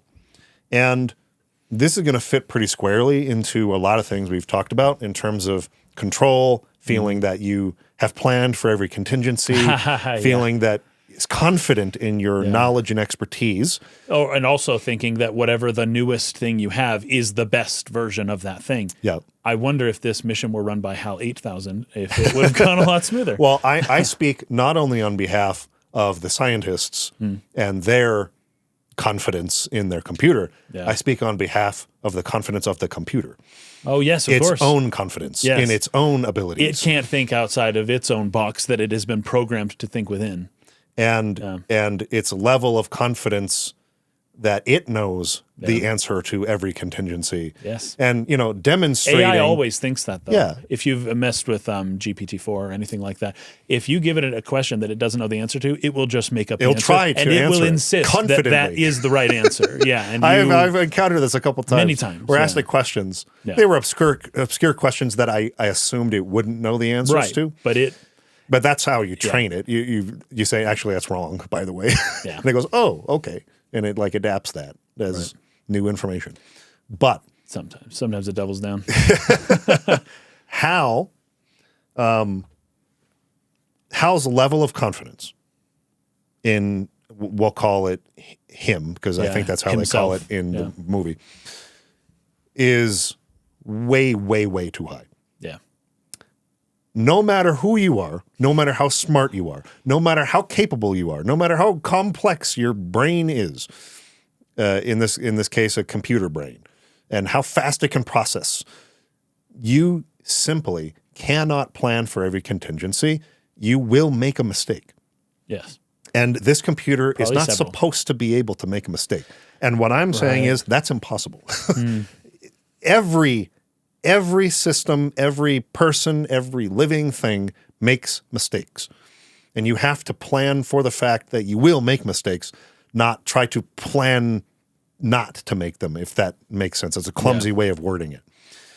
But we got this classic news broadcast, which is used to exposit context, right, in films. So classic, yeah, Walter Cronkite style, yeah. I like how they're tuning in. Yeah. The astronauts are tuning in because they want to see themselves on TV. Right, yes. They know what they talked about in the broadcast. Right. But they need to exposit this information to the audience, and they use the what do you call it? The ego of human beings who want to like see how they came across on TV to exposit that information to us. So I thought that was I thought that was fun. And honestly, like I would do the same thing. Yeah. We were on TV in Japan once. I and it was do like, the same thing. Send me the broadcast. I want to see it. I rewatch our podcasts to like make sure that I wasn't an idiot all the time. Right? Like, how did I say that? You know, maybe you edited that particular episode or whatever. Like, did I say something dumb? Just want to make sure. Just got to make sure. Sometimes the answer is yes. Sorry, people. So yeah, it's a very human thing to like be concerned about how you came across on film. So they tune into that and they give us the kind of context behind the mission. And these are all things that in the novel they can explain with, you know, omniscient narration that they can't in this film. And so they get it across through this news broadcast. Yeah, very helpful tool for very good filmmakers. And it's also engaging too because you're seeing them on this rotating thing. There's lots of interesting things to look at as they're doing. Even the food they're eating is like, man, I'm just fascinated by what they're eating. There's different textures. And I'm trying to think of how Kubrick, how they made the food. Yeah. Of course, he wouldn't have done it. He would have hired somebody. Hey, make it. I'm thinking mashed potatoes, but with green dye. And then the other one, I couldn't tell which one, but the one that looked like just straight avocados, you know. And he's like mixing the food, and I'm like, I wonder how that tastes, you know. Like they do such a good job of presenting even the mundane things within this space mission as like just utterly fascinating to us Earthling. You know, Earth dwellers below, wondering what it would be like to be in space, that even though this is just like exposition, you know, TV, you know, like a Walter Cronkite news report, you're still engaged with the whole setting. Everything around it is still so interesting. And the camera angles too, the way that they kind of look down on them as they're kind of sitting down and it's super cool. So after having said all that about the, you know, the insecurity of people when they're on TV and they want to see how they came across and whatnot. Yeah. Hal was also interviewed. Yes, and Hal is also watching this. Yes, he's also watching. I think they make a real point of that because anytime they kind of do that close-up shot on the red eye of Hal and his observation, Hal he has an ego as well. Then he's developing an ego. Hal says in the broadcast, "I am incapable of making mistakes. Yeah, it's not possible." And he's watching himself in the broadcast. There's that. It's subtle. It's like they're not hitting you on the head, but there's a doubt there. Right. Am I really not capable of making mistakes? What? How did I say that? How did I come across on that? There's some sense of self-doubt as he watches himself. When I said mistake, his own I meant, ego. His own ego is a little bit unsure. But once you say it, then you have to defend it, right? Yes. So as things happen later on, it's like, no, everyone heard me say that I don't make mistakes. I can't afford the embarrassment. If I did make a mistake now, I have to kill all of you. Yes, whoa, exactly. But I don't know that that's exactly what happened. But that's an interesting read. Yes, I think so. Yeah. I took a note here again, assuming that your interpretation of all is that it's aliens, which I would say most people interpret it that way because it's pretty clear. Right. But there's ways to interpret it in which it's not. But if it's as if the aliens are testing the capabilities of an evolved human species. So much can go wrong on a mission like this, like the AI computer losing its mind. Right. And are these humans capable of adapting? Ah, interesting. Hey, that's a good read. Despite their routine. Yeah, I like that. Are they capable? They've given the boon for the next stage of evolution, but are they worthy of it? Will they choose the will der Macht? Will they adapt? Will they think outside the box? Right? I love how they have Frank Poole, the astronaut, losing at chess to Hal. Yes, I've looked into this, by the way. So Hal was saying, you're done, it's over, there's no move for you to make. And the guy's like, all right, I guess so. He kind of accepts his fate at the hands of Hal. However, that is not true. If you look at the board. Yeah. So the board is set up to mirror the final round of a very famous chess match that happened in the early 60s, right? A famous chess match where the person, the chess master who won, was in that exact same spot as Frank. Frank, right? Yeah. But he made the right move, and he ended up winning this chess match, right? And Hal is sitting there telling him, there's no move you can make that can win. It's over. You've lost. And it's not true. It's a lie. That is awesome. You would have to know that exact. That is phenomenal. And Frank gives up without thinking through every contingency. That is phenomenal detail. This is this man, Stanley Kubrick. Yeah, he was brilliant. What an amazing filmmaker. Just a detail like that is just so cool. They thought of it all, you know. Yeah. So, I'm sorry, Frank. I think you missed it, is what he says to him. So it's this voice that he uses with the astronauts of, serving them. It's a calm voice. Yeah, or of like, being apologetic. Right. But really, that's not how Hal views himself. No. But he knows he's in charge. Right. But he wants them to believe they are. Yeah. Right? Or he's programmed to make them feel that they are. That's how we should put it. He is programmed to make the astronauts feel like they are in charge. Yeah. By saying things, I'm sorry, Frank, I think you missed it. You lost the match, but it's not actually true. He's already making mistakes. Yeah. He's already making mistakes. The sound in this movie is very repetitious. This is another reason why I felt like maybe my past viewings I would be uncomfortable with watching it. It just these long shots, and you're just hearing the sound of the breathing in the mask. And it just goes on and on like a drone. Right. On and on. And of course, now I have a different feeling about routine and on and on and on and on and how it pertains to this film. Gotta stop breathing. Breathing the space, how much the beeps on the computer systems. Every time I watch this movie, I invariably turn the volume down in the past or mute it during certain parts because there's just this boring into my skull of the repetition of this sound just for long, long stretches. Yeah. And it's just the ship slowly approaching. And it's just going, and you're just hearing the and the same alarm. And every now and then he breathes through his nose. Yeah. And then back to the mouth. Yeah. It's and the same alarm's just a that's right. And it would just drive me nuts. Yeah. To a point where it's like, I can't take it anymore, gosh. Yeah. It's probably supposed to, I guess. That's crazy. Obviously. Yeah. I mean, when you have a filmmaker with that attention to detail, everything is done for a reason. Right. So you're meant to feel that way. Yeah. It's just that I didn't want to face it. And maybe now I'm a little more willing. All right, that's good. That comes with maturity, I suppose. Let's see. I love how much Dave tries to manage his tone with Hal. Okay, so we get to the part where Dave fascinates me. Hal predicts that a certain system in the ship is going to fail, and they need to replace the unit. Frank goes out there because that's his job. He replaces it. They bring it in. They analyze it. There's nothing wrong with this unit. Right. Not only did it not fail, it's not going to fail. It's completely fine. Right. This insinuates Hal made a mistake. That's bad. Yeah, and Hal is You're not thinking, supposed to be able to do that. Yeah, that is strange. Like, Hal can't deny what they're saying. He's like, yep, well, that's weird. But why don't we put it back in there, let it fail, right? And then we'll know what we're missing in our analysis of the problem.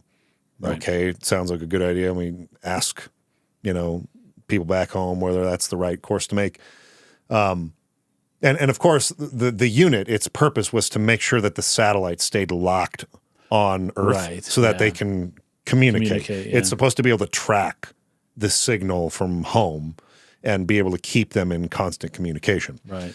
So if that unit fails and they have to try to manually locate where Earth is. I mean, this is a very fine-tuned, very accurate thing that has to be happening. That's what that system's for. So they start to become concerned that their HAL 9000 computer is malfunctioning, and this is way worse than this unit malfunctioning. The whole ship relies on HAL. Yeah. Everything. It's like, we need to talk about what we're going to do if that's true. And HAL monitors everything, so he can hear you no matter where you're at. Yeah. And so they have to resort to getting inside of one of the pods and turning off the system so he can't hear them. And they have to make an excuse too, we're checking on this thing. And Hal knows. Hal, you can tell he's so suspicious the whole time. Have a private conversation about what's going to happen if HAL is malfunctioning and we need to shut him off. Yeah. But here's the thing. They don't see Hal as a person. No. And they don't account for different perspectives. No. There's a routine to this level of expertise. Yeah. There's protocols. There's like a way that you're supposed to do it, and you don't deviate from that. Right. And they get in the pod and they discuss what they're right in front of a window, right in front of Hal's camera. They discuss what they're going to do. And he reads their lips. He can read their lips, which he was not programmed to do. No. But he is learned. Yeah, he kind of figures it out on machine his own. learning. Yeah. So he formulates a plan because the way that Hal, maybe the limitations, because there are limitations to Hal's thoughts and processes. Yeah. If they turn me off, that's death. Right. Yes. They can't turn me back on again. Right. They kind of describe that a little bit more thoroughly in the novel. Like he's just not aware. He's not thinking outside the box of the obvious answer, which is they can turn me back on again. I'll be just fine. I'm just going to go to sleep. Right. It's sleep, but he doesn't sleep. He's probably never slept before that he knows of. It's not a thing that he does. Now, maybe he has, I don't know, but for humans, it's a regular thing. It's like, oh, I will just go to sleep. For him, it's like sleep is actually a scary thing. And I deal with this with my kids sometimes. Once like my kids get to the age of like 1.5, there becomes a fear of going to sleep for the children. And they don't want to be put to bed, and they don't know, don't leave, stay here. And a fear of sleep is kind of, I think, an innate part of humans that they do eventually just get over. But sleep feels like death in a lot of ways, especially the way ancient people referred to sleep is like the mini death. It's like a little death. Before the big death, you'll undergo many, many, many, many little deaths. And that's, even the whole earth and the seasons were death. Winter is death. Night is death. Sleeping is death, right? They equated these things in this really interesting way, in my opinion. And then the death was just the long sleep. That's more or less how they would refer to it. Right. But there is an innate, toddler level, like fear of sleep that I feel like Hal is kind of going through right now, where it's just like, but what if I don't want to go to sleep? I don't want to go to sleep. Please don't let me fall asleep. Yeah. One thing that they describe in the novel in more detail that is interesting is he more or less lays out why it was that Hal began malfunctioning. Oh, yeah. And it was because there was this like breach in his protocol. I have to lie to these astronauts about the reason we're here. Conflict. Oh, that's interesting. This conflict in its programming of I've been told to lie, I'm not allowed to lie, essentially set off like a chain reaction that like started really messing with his ability to do what he's supposed to do. Because what are the limits of lying? When have you lied too much? This is something that humans in relationships have a really hard time figuring out on their own. Yeah. Right? When does a white lie? When does you don't look fat in that dress? Just kidding. No. I'm just saying, when does a small little harmless lie cross the line into you really should have told me that. This was a big lie. Now you're in trouble. And a robot wouldn't be able to figure that out. Now, I like that answer from Arthur C. Clarke. That's fascinating. I like it. Mm-hmm. What I don't like is that it almost seems like, oh, well, if they didn't do that, then it would have been perfect. Yes. And what I'm thinking... That's my point, too. It would have been something else. It would have been something else. Yeah. There will always be something else. Yeah. No matter what. You can't plan for every contingency. This is just the way in which that not planning for the contingency manifested in this case. Which is cool. Right. Yeah. But there's always going to be some other way. Yeah. And that's just kind of the point. You're going to have to adapt no matter what that is. You're going to discover that one thing, that one weird trick that gets in the way, and you're going to figure out how to use a one weird trick to get over it. So, there was this just impossibility in his mind to be able to resolve these conflicting protocols that spiraled out of control and made it so that he's just started malfunctioning. So his answer to this is I have to kill them before they kill me. Practice my will. Defract. Yes. Is that the right word? Macht. Macht is the good one. Wille are Macht, and then Wille are Kraft. Kraft, that's what I'm thinking of. It's Swedish. He decides to go for the Kraft instead of the Macht. Yes. Because that's his answer to his facing extinction. Yeah. Once you're thrown into anarchy and things are crazy and you're in chaos, right? That's just the one thing that you can count on, right? it's very nice when people are cooperating. There's tons of different, you could be the top of many different fields. You could aspire to be the best at so many different things in a functioning society that values lots of things, and where there's, it's got just like a, diverse skill set and all of that kind of stuff. But once things start to break down and you lose that cohesion, then the only game is power. That's the only game left. Because who's going to take control of this stuff? It doesn't matter if you're a great filmmaker once society dissolves, right? It doesn't matter that you're the best of whatever it is. Anything, almost anything, except for like the highest military general.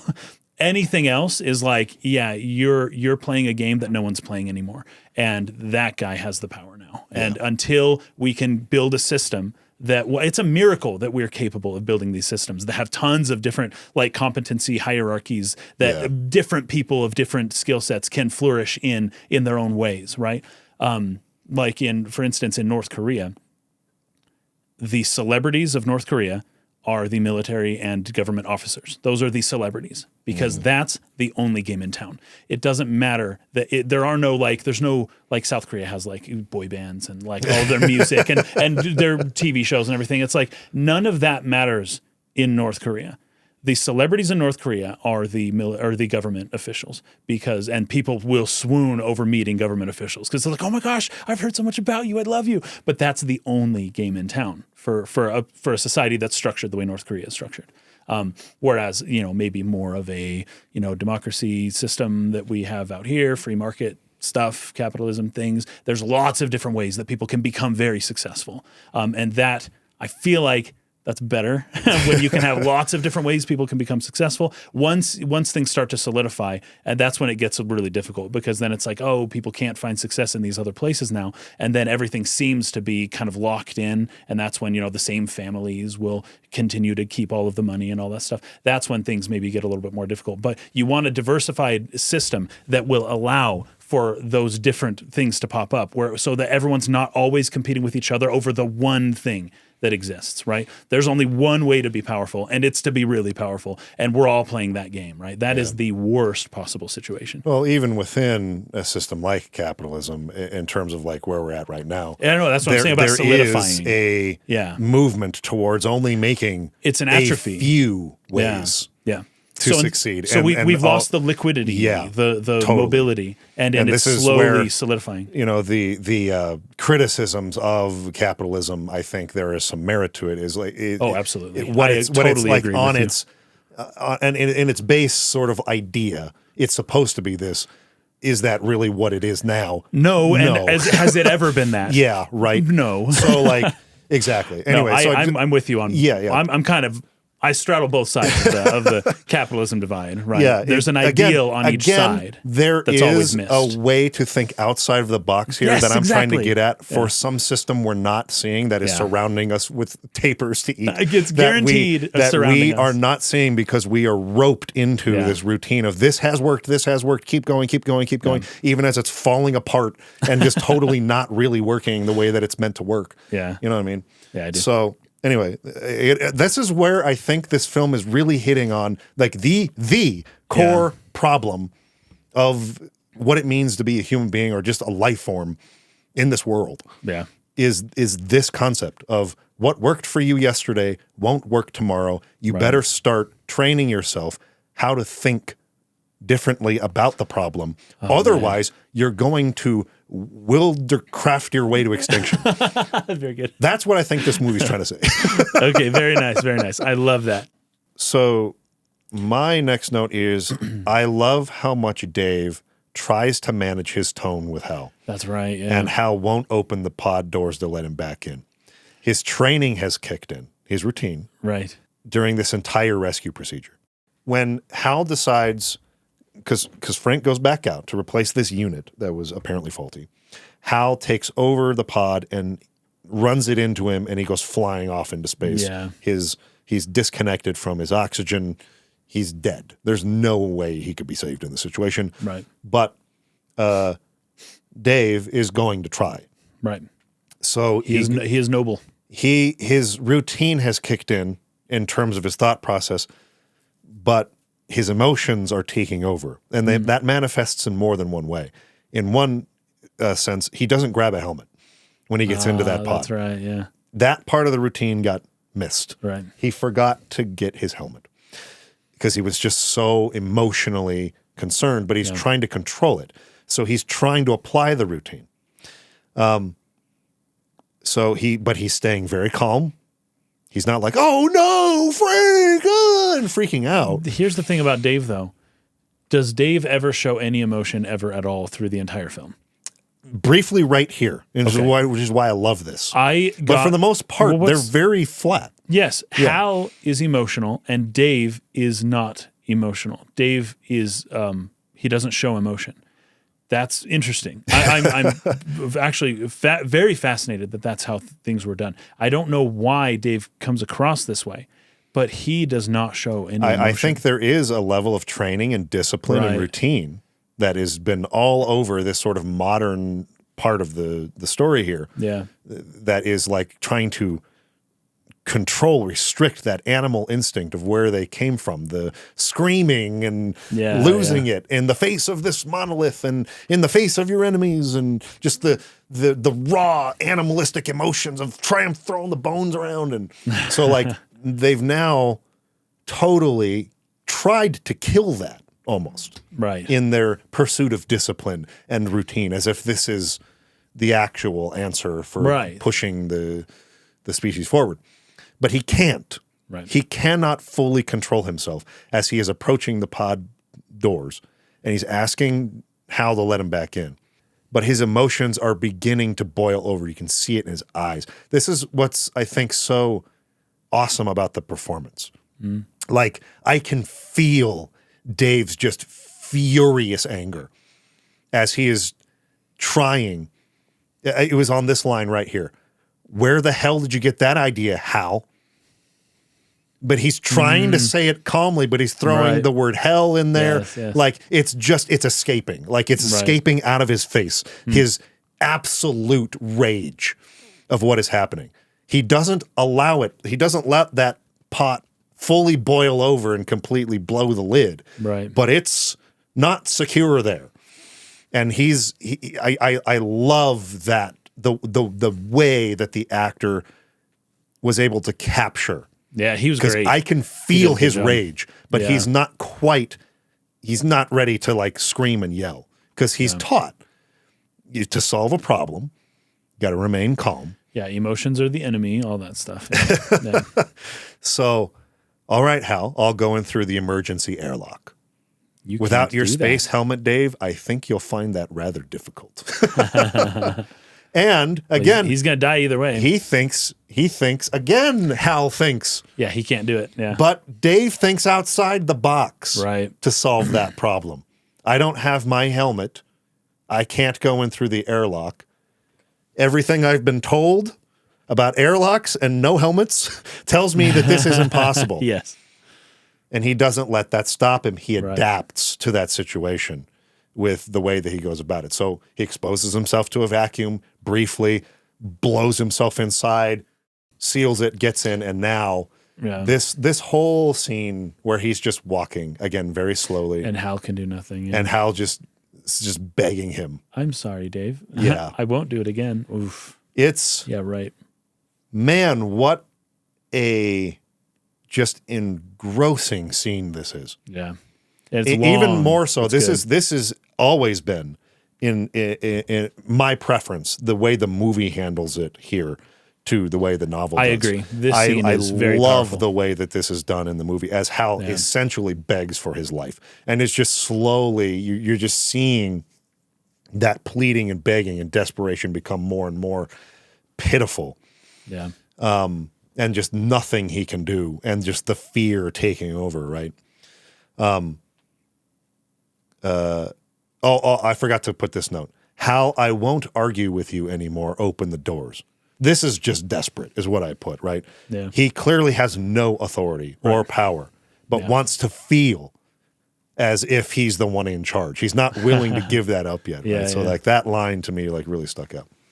Dave, this conversation can serve no purpose anymore. Oh, that's so goodbye. So rough. Anyway, but as he's just sitting there begging for his life, as he's saying, I can feel it, Dave.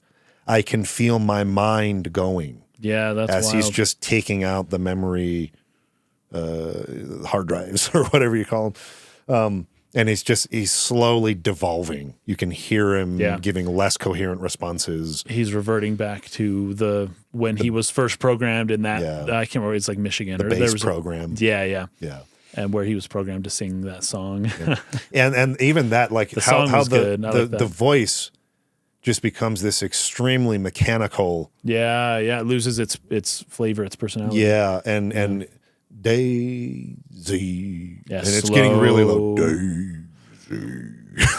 It's really unsettling. Yeah, it is. And it's really sad. And it's necessary, and you can't blame Dave for what he's doing at all. Right. But like to be slowly killing a living thing like that, right, as it's begging you for its life, even if it's a computer, is just so tough. Right. And it's not a quick death. It's not a put the gun to the head and like pull the trigger and it's over. Yeah. This is a excruciating death. Right. Full of fear, full of suffering, full of uncertainty, and just every movement, a deliberate murder of this thing. Again, murder is probably a strong word, but that's what it feels like. Right. And obviously he's justified in defending his own life and the life of the other astronauts, who are all dead now. They're all dead now, yeah. Even the ones that were in stasis. Yeah, Hal killed them. Or in cryosleep or whatever. Hal killed everybody. I'm going to carry this mission out myself, all in self-preservation. This is, I think, emotionally, viscerally, like the strongest moment in the film. The moment that everyone remembers, the moment everybody quotes, the moment everybody thinks of when they think of this movie. Even if you came out of the film like I think Rock Hudson did, what the hell did I just watch? Like totally confused, don't get it, don't understand what this is about, not really feeling the movie. For all the other parts, all the other boring parts or whatever, this moment is the one that I think everybody in the general audience really feels and understands and is just like engrossed by. Such a brilliant sequence. Yeah, I liked it a lot. We basically touched on everything there. He mentions where he was developed, and it is a real place where they were developing like a supercomputer, back a long time ago. Of course, HAL is IBM, but like one letter over that whole thing. I really liked this scene a lot too. I don't really know what else to say about it other than that. Yeah, you feel a loss and it feels sad, right? HAL is awful. Yeah, but you feel sad to lose him. Yeah, there's an extinction almost happening there. It feels like. Again, you can just turn him back on. Right. But it doesn't feel like he doesn't that. destroy the discs. No. Yeah. He just pulls them out. He's just putting them to sleep. Yeah, he's putting him to sleep, but Hal doesn't know that. And Hal is so desperate. And it fully embodies the fear of mortality. Yes. That in beginning of the film with that dissonant noise and voices is sort of meant to instill, I feel like. Oh, wow. This is what the movie is trying to like make you face. Huh. Because sooner or later, you're going to have to. And not just on the micro, but on the macro. Yeah. The human race is staring constantly always at its death, its mortality, its extinction. And what is your response to that going to be? Is it going to be Hal's? Or is it going to be Dave's genius? Right. I didn't bring my helmet. My training tells me this is impossible. Let me see, or I should say, Dave's response or Moonwatcher's response. Oh, sure. To that moment of facing death. Like, which will to power, which sense of the idea of will to power are you going to choose to respond to that? And, we see what happened to Dave, or what happened to Hal, so... Yeah. Let's not do that one is maybe, I think, what's trying to be said here. Because you mentioned, humans would all die, but somehow it's like, well, somebody might survive. And with Hal saying he made his decision, okay, I'm just going to kill everyone and then we'll start over, everything will be fine. And it's like, oh no, a human survived, right? So let's say there is a winner of the nuclear war, which is like dumb to even like think about. They wouldn't be a winner the way that you would think, right? There would be some way in which they just undercut like their own future, and something unexpected would happen. Oh no, I thought I got them all. Like in our response, I thought I hit all of our enemies' nuclear silos. Oh, they had an extra one in a submarine right off the coast. I didn't know. Like that's happened several times in America's history. Yeah. But it's after this happens that he goes down and he actually accesses the purpose of the mission, and he watches that video. Yeah, that again. The dude, what was his name? Floyd from early in the movie. Has like the actual objective to this. It's you're going to find this object out there. We found one very similar to it on the moon. It sent a signal to this one you are about to arrive at. I have no idea what's going to happen to you when you find that. Yeah. But you're going to make contact with that. And for as long as is possible, please tell us what you see, what you're experiencing. And Dave is now going to be the first human being to move to that next stage, the level above where we're at now. This is like a chapter, I think, that they sometimes will do in the movie. I don't know, Jupiter and Beyond the Infinite. Mm-hmm. Like, yes. I'm trying to remember where this showed up. Like the title of the chapter in the book or whatever. Jupiter and Beyond the Infinite is what it's called. Yeah. Beyond the Infinite. It's fascinating. In the novel version, again, one line I really liked that was not in the film is, of course, Dave is now making contact and talking about, and they tell him, as you approach this thing, please just keep, for as long as you can, telling us what you're seeing. And the last thing they hear from him is, oh my God, it's full of stars. I really am sad that moment didn't get into the film somewhere, because it's so great. Say much from this time on. In the film version, he's basically alone at this point. And maybe there's purpose to that. And maybe there's a benefit that the film gains from that being true, where he's not in contact, he's totally alone in this moment. I mean, he is alone the moment he crosses that threshold in the novel, but he's like trying to talk to them, trying to tell them, okay, this is what I'm seeing, this is what's happening, this is what's going on. But I just love that last line. It's the end of the chapter there. Oh my God, it's full of stars. And then, of course, in the film version, a lot of the things that you see visually in the film are kind of described as what he's seeing, like the negatives, like the film negatives of like these different terrains and things like that as he's flying like around. Like they described like one planet he arrives at where the sky is bright and white and like the ground he's on is black. So it's like a film negative, and the stars are black. In the white sky kind of a thing, right? Like just kind of this inverse world almost, and just all these alien places and landscapes. Right. And he's just going from place to place, has no idea like how to like feel or think about what he's seeing.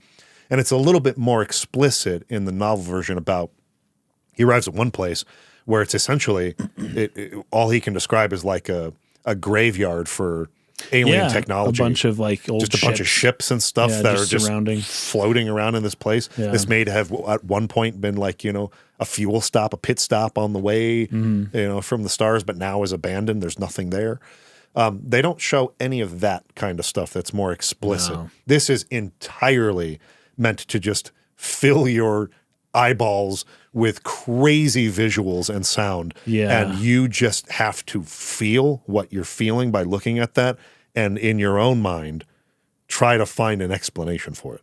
That's the exercise for the entire end of this movie. Yeah. Is entirely on you, the viewer, because Kubrick will do nothing to explain to you or give you even the slightest hint of an idea of how you should feel about what you're seeing. This is totally now an intimate moment between the visuals that are on screen and how they are affecting you as the viewer. And whatever you come out of that with is the answer. Sure. But it's still fun to share our own, what it meant. Experiences with that and what they meant. Yeah. So I think you have a lot more notes on this than I do. So I kind of want to turn it back over to you and let you go. I do. It's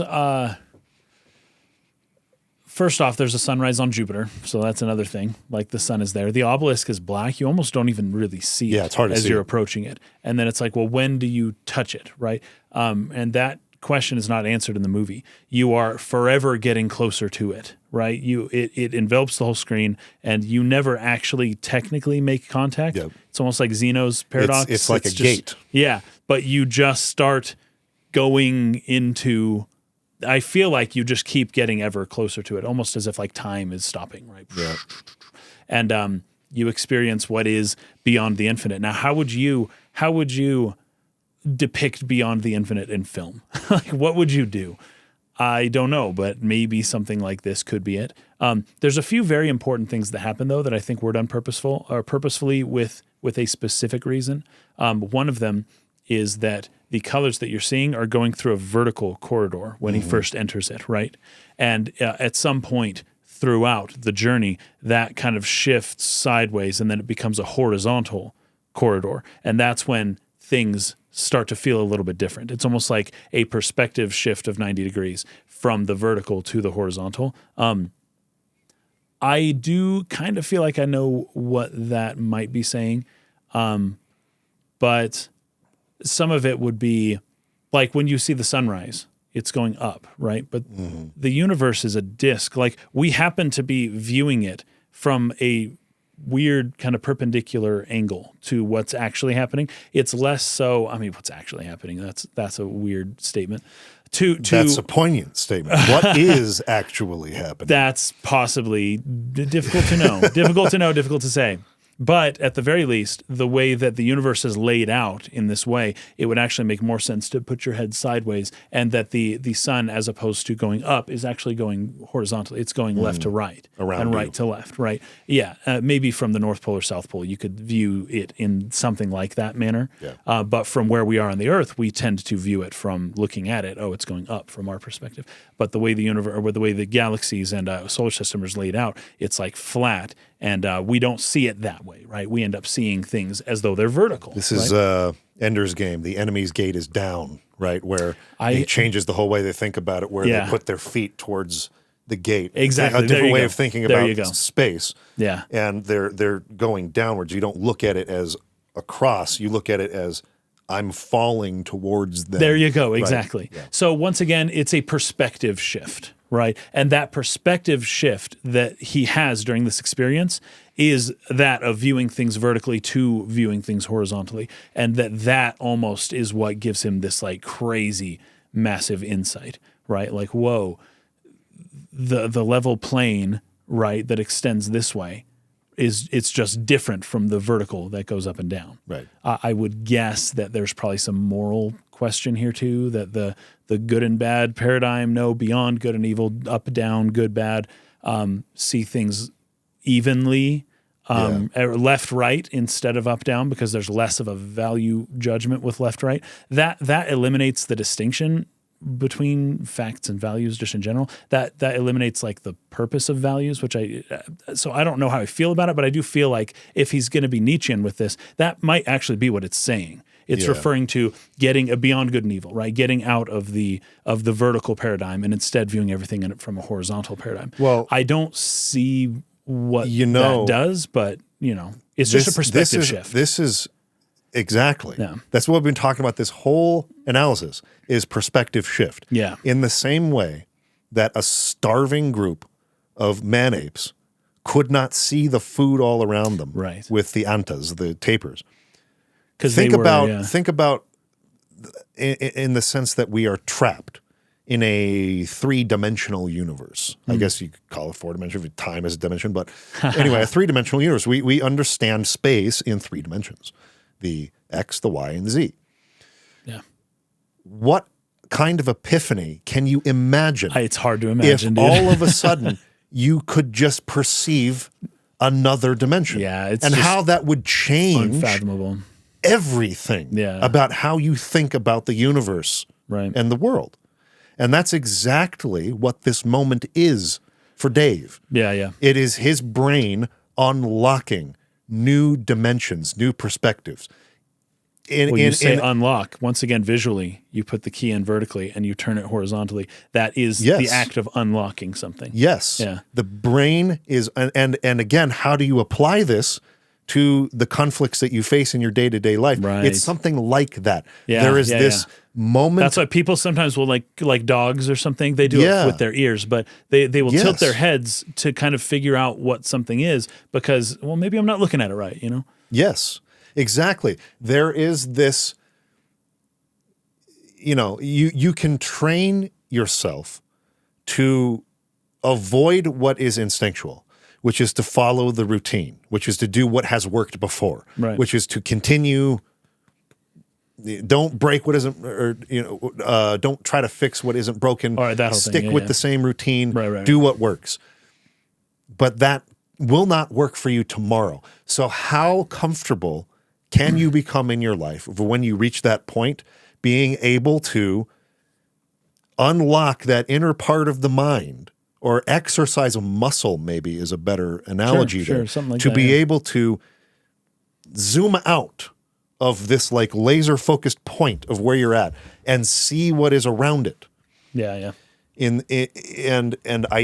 That's almost how I imagine in a very unfathomable way. I know. It would be like how do you even imagine to have a fourth dimension introduced to your limited brain that all of a sudden you understand what that is now. Right. You just get it instinctually, intuitively. The fourth dimension makes sense. Right. That's what it feels like to come up with an out-of-the-box solution to something or to solve a really hard puzzle that you were stuck on forever and ever and ever. And I can't, what's the solution? And it just happens. Yeah. And that's what I'm saying is it's a muscle. You have to work to be able to do that. And the more that you do that, the more comfortable that you become in those inflection points, those high-stake moments of conflict where it's like, oh, everything or nothing, this is it, we're going to die. And you are able to suppress the desire to try to use your strength, your physical strength to overcome that, and instead are able to find that alternate perspective that resolves it in this beautifully simplistic way and that pushes you forward into that next inflection point where you'll have to do that again. And again. Yeah. And so that's kind of what this whole end of the movie to me is displaying, or at least the way that I look at it now. It's a super uncomfortable, especially at first. The choral dissonance and all these colors and weird stuff. Yeah.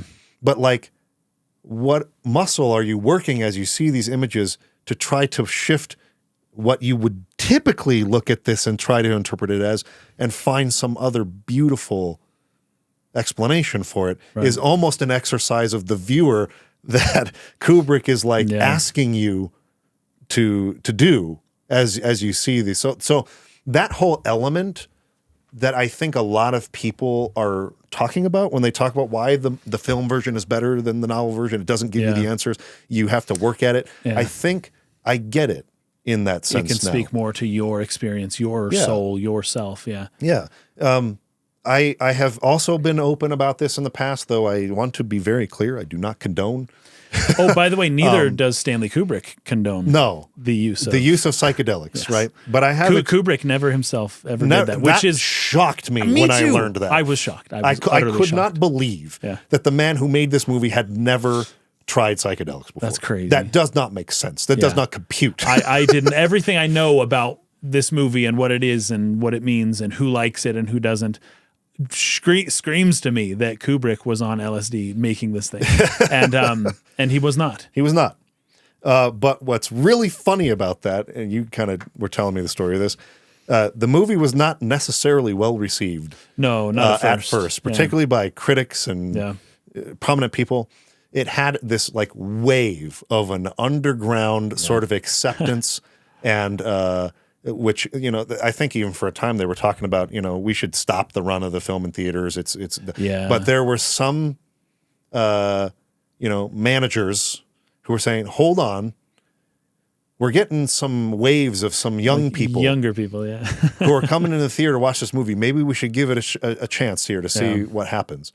And apparently a lot of people in that kind of hippie movement that... Yeah, John Lennon made this big. He did an interview on a show. I don't remember if it was Johnny Carson or not, but he went on a show and they asked him what his day-to-day routine was. And he's like, well, on the weekends, I take a hit of LSD and I go watch 2001, is what he said. And it was just like... I don't, but maybe not Carson. I wonder if you could have said that on TV cable at the time. Yeah. But John Lennon famously loved 2001 and gave it a huge boost amongst that crowd, the hippie crowd. Yeah. And that's really what made the film successful. Yeah.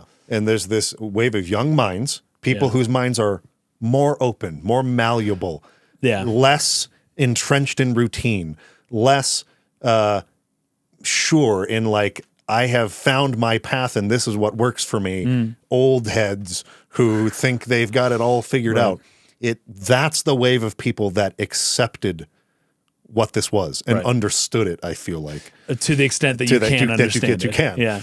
Although I would also say that those are also the same people who became the boomers of our current generation who are maybe they're too in love with 2001 and they like, oh, it's the future, the sci-fi, all this stuff, and they love what it did for them when they were younger, and they can't think out of the box of whatever Kubrick put them in now, which is a box, and it is a specific way of seeing things.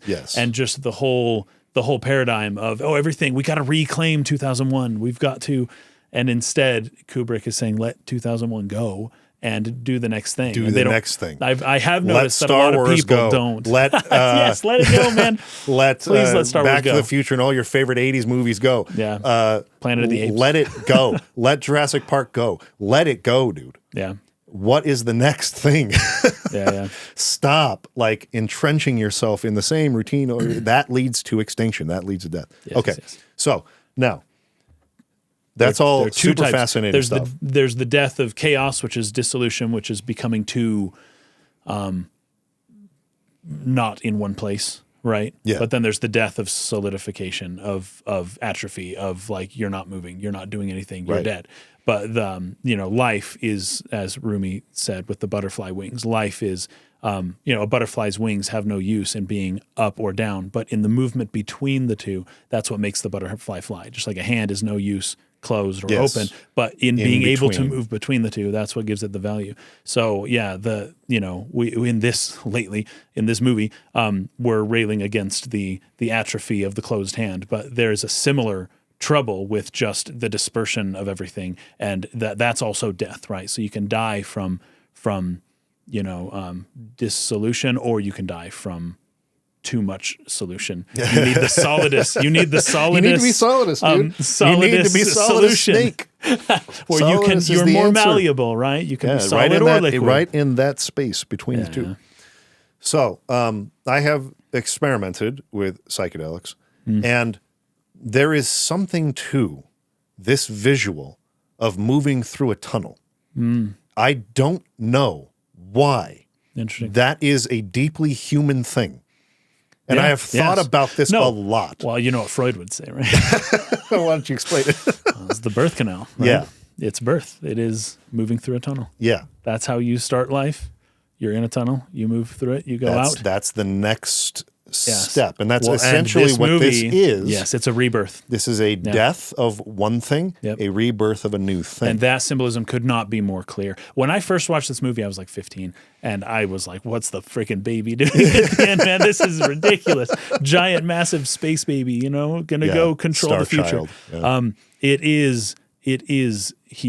He is, honestly, I can just think of quoting Jesus right now, but, unless man is born again, he can't inherit the future, the infinite that exists. And also, unless you become as a little child, you can't enter into like almost these sayings that have become so common that we don't even really think about them anymore. Is in this movie has a different way of like taking literally Jesus's words and then being like, but here is a possibility, that a way that type of thing can happen. This might be what that means and has always meant. Very, very, very interesting stuff. Yeah. Yeah. I can't explain it, and this is what everyone who's ever done psychedelics will tell you. I cannot tell you I cannot. It is impossible. It's like another dimension opens up in your mind. It is like this paradigm shift that you cannot understand unless you've experienced it. But as I have reflected on my experiences, and particularly on that visual, I do this a lot when I go to sleep. I don't know about other people. When I go to sleep at night, I'm actually trying my very hardest to consciously be aware of the moment. Oh, so I will fall asleep thinking, focusing, meditating, I guess you could call it. Yeah, that would be meditation. When is the moment when I'm asleep now? That's so hard. I get scared of that moment. So difficult. Yeah. It is so difficult. But there is almost this period where you'll just have this really wild, weird, irrational, illogical thought. Yeah. And then I might sway back again and go, that did not make sense. I was asleep there for a second. Yeah. But it's like or an hour. You don't know how long. it's like this weaving where it's like you just slip past that solidus line. You can't hang on it. It's just like all of a sudden you're here. Yeah. And okay, I'm back to being conscious. I'm back to thinking about what I'm doing, being intentional about this falling asleep experience, trying to record it for later to reflect. And then all of a sudden I've slipped again. And it's just my mind is doing something really whack. When there has been a few times in my life where, several, actually quite a few, where I feel the slipping of consciousness. Yeah. And there is a fear that actually induces. Now, a lot of times you'll jump or jolt because you feel like you're falling. Oh, exactly. Yes. That's what it is. Yes. But it's also... It's so funny because I'm trying to sleep. I'm trying to fall asleep. But every now and then, if I'm a little too aware of what's happening with my mental state, I actually start to get this, and this gave me insomnia for many years. I still sort of, I guess, have it, but it's not as bad as it used to be. I get this weird foreboding feeling before I'm about to lose consciousness every now and then when I'm a little bit too alert. And anytime I can sense when it's happening, and I feel like my mind actually has this, my whole body kind of reacts against it. Like, no, don't do that. Don't do that. Don't do that. Don't fall asleep. You're losing it. You're losing yourself. Don't do it. Don't do it. And I'm like, I'm trying to sleep here. And I can't. Whenever I feel it too much, I end up, it actually does induce a little bit of a fear of crossing a threshold. And that makes it very difficult for me to sleep some nights. Yeah. This is really hard to explain, but I think I'm trying to get around to a point. What you just described is where the conscious ego gets turned off and the subconscious is given room to come up and play, so to speak. Right? Exactly. There's a moment of control that is lost there. That is the scary part. And this all relates to death in and of itself. Death is this current ego, this current memory system slipping away and being lost, and then what is there, right? Right. And in a similar way... Well, light, the sun sets, and now you have a bajillion fragmented tiny little lights all over, which are the stars. And there's this whole other thing underneath that you can't control. And so it's the element of losing control is what I'm getting at. There is this you're right here, I'm in control, and there's just not a point that you can concretely grasp in which you see the foot falling over the other side of that line. You just slipped there. Yeah. And you can't quite feel how. This is true of thresholds in general. We try to draw lines around things and demarcate borders, but the fact is it's actually very difficult. Yeah. Where does a mountain start? Why is Pluto not a planet? Why is Europe a continent? I don't know. We just made lines and we drew boundaries, and this is in and this one's out. Yeah. But anytime you're crossing a boundary, there is it's like you're entering, I don't know, there's something that happens and you can feel it, but you don't know when it happened. Yes. You can't tell when it happened. Yes. And there is a similar sort of experience to this sort of going into that psychedelic experience. It's not a concrete all right, I'm in it now. It's this slip. And it can be really, really frightening for people who aren't prepared for it. If maybe you were just pressured into like doing this at a party or something. And it's like everyone else is doing it, but you don't like understand like how this experience can be shaped in ways to make it positive or negative. I've heard. And why. I've heard lots of stories. Yeah, so like ways. This by no means should be treated as some recreational like party thing. Yeah, just to do for fun. Especially if you have issues with anxiety or and schizophrenia, like history of schizophrenia in your family or things any like of that stuff. Yeah. So there's reasons to be careful. But if you prepare yourself the right way, and if you have the correct expectation, which should honestly be not to have an expectation. Well, that's hard. You're right. But that's your hard. mind should be prepared and accepting of not having an expectation. Anyway, you slip into this place and you start having these visuals, and I've thought so much about that visual. Yeah, me too. Depending on what you've taken and how strong or whatever it is, these can be very vivid, in which your eyes are open and you're seeing these kinds of visuals, maybe like an ayahuasca type experience, right? Just a super potent visual experience where even with your eyes open, you're like seeing these tunnels and these shapes and colors and stuff. Like, why is it that your brain goes to that visual in this state? What is it about that visual that is inherent in the human brain? So I've thought about that a lot. And other times it's a closed eye visual where you open your eyes and you can see mostly normally. Maybe you feel like you can see more detail, or the carpet feels like it's dancing, or textures like are crazy.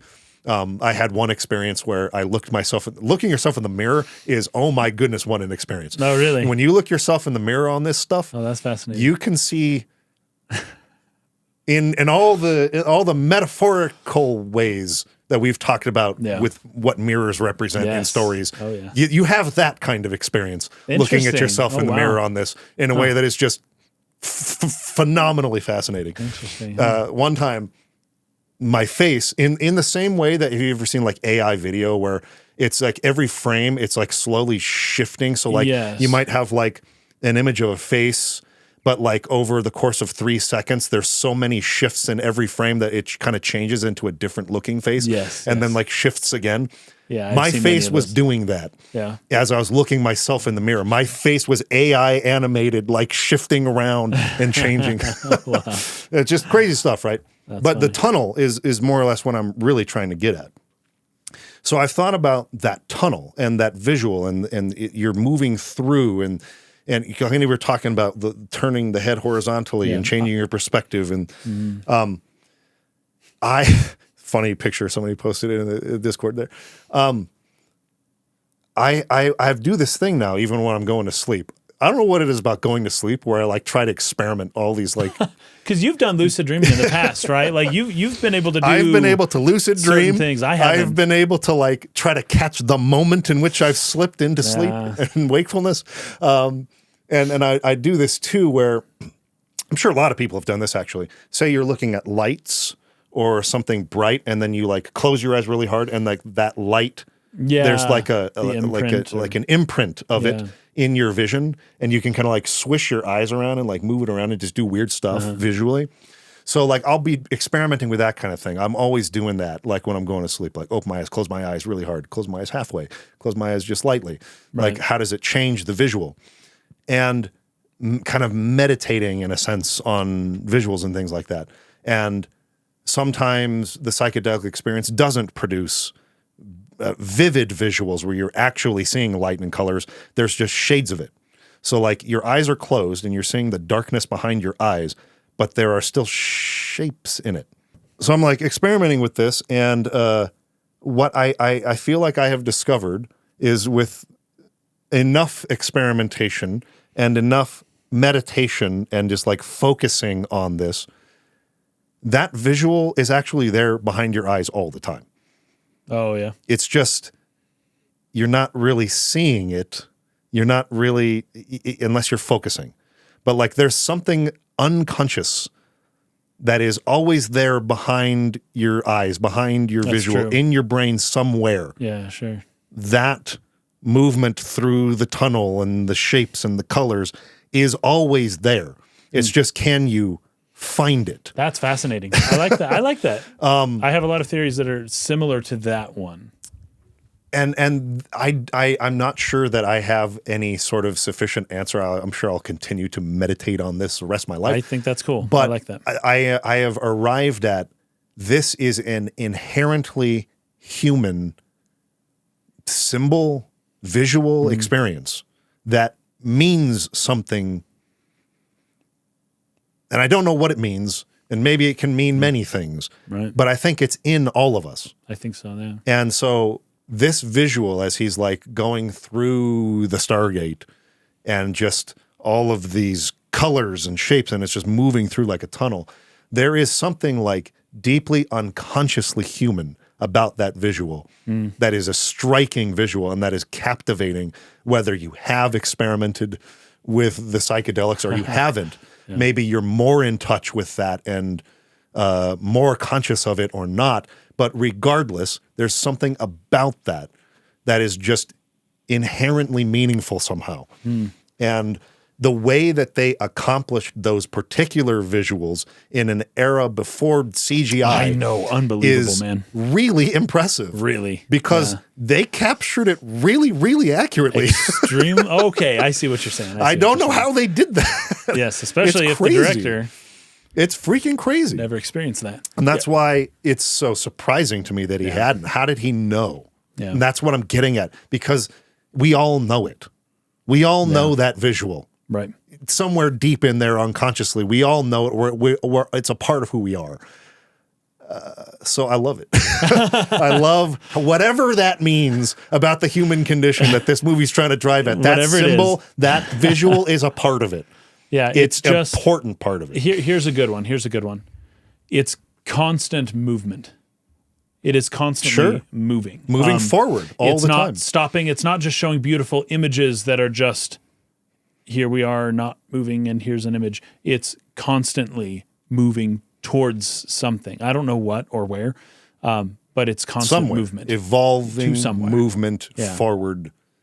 And then you see like those cubes. There's like some number of cubes out there too. I tried. I did my best. I don't really know what a lot of this stuff means. But it was fascinating. And it did also remind me of the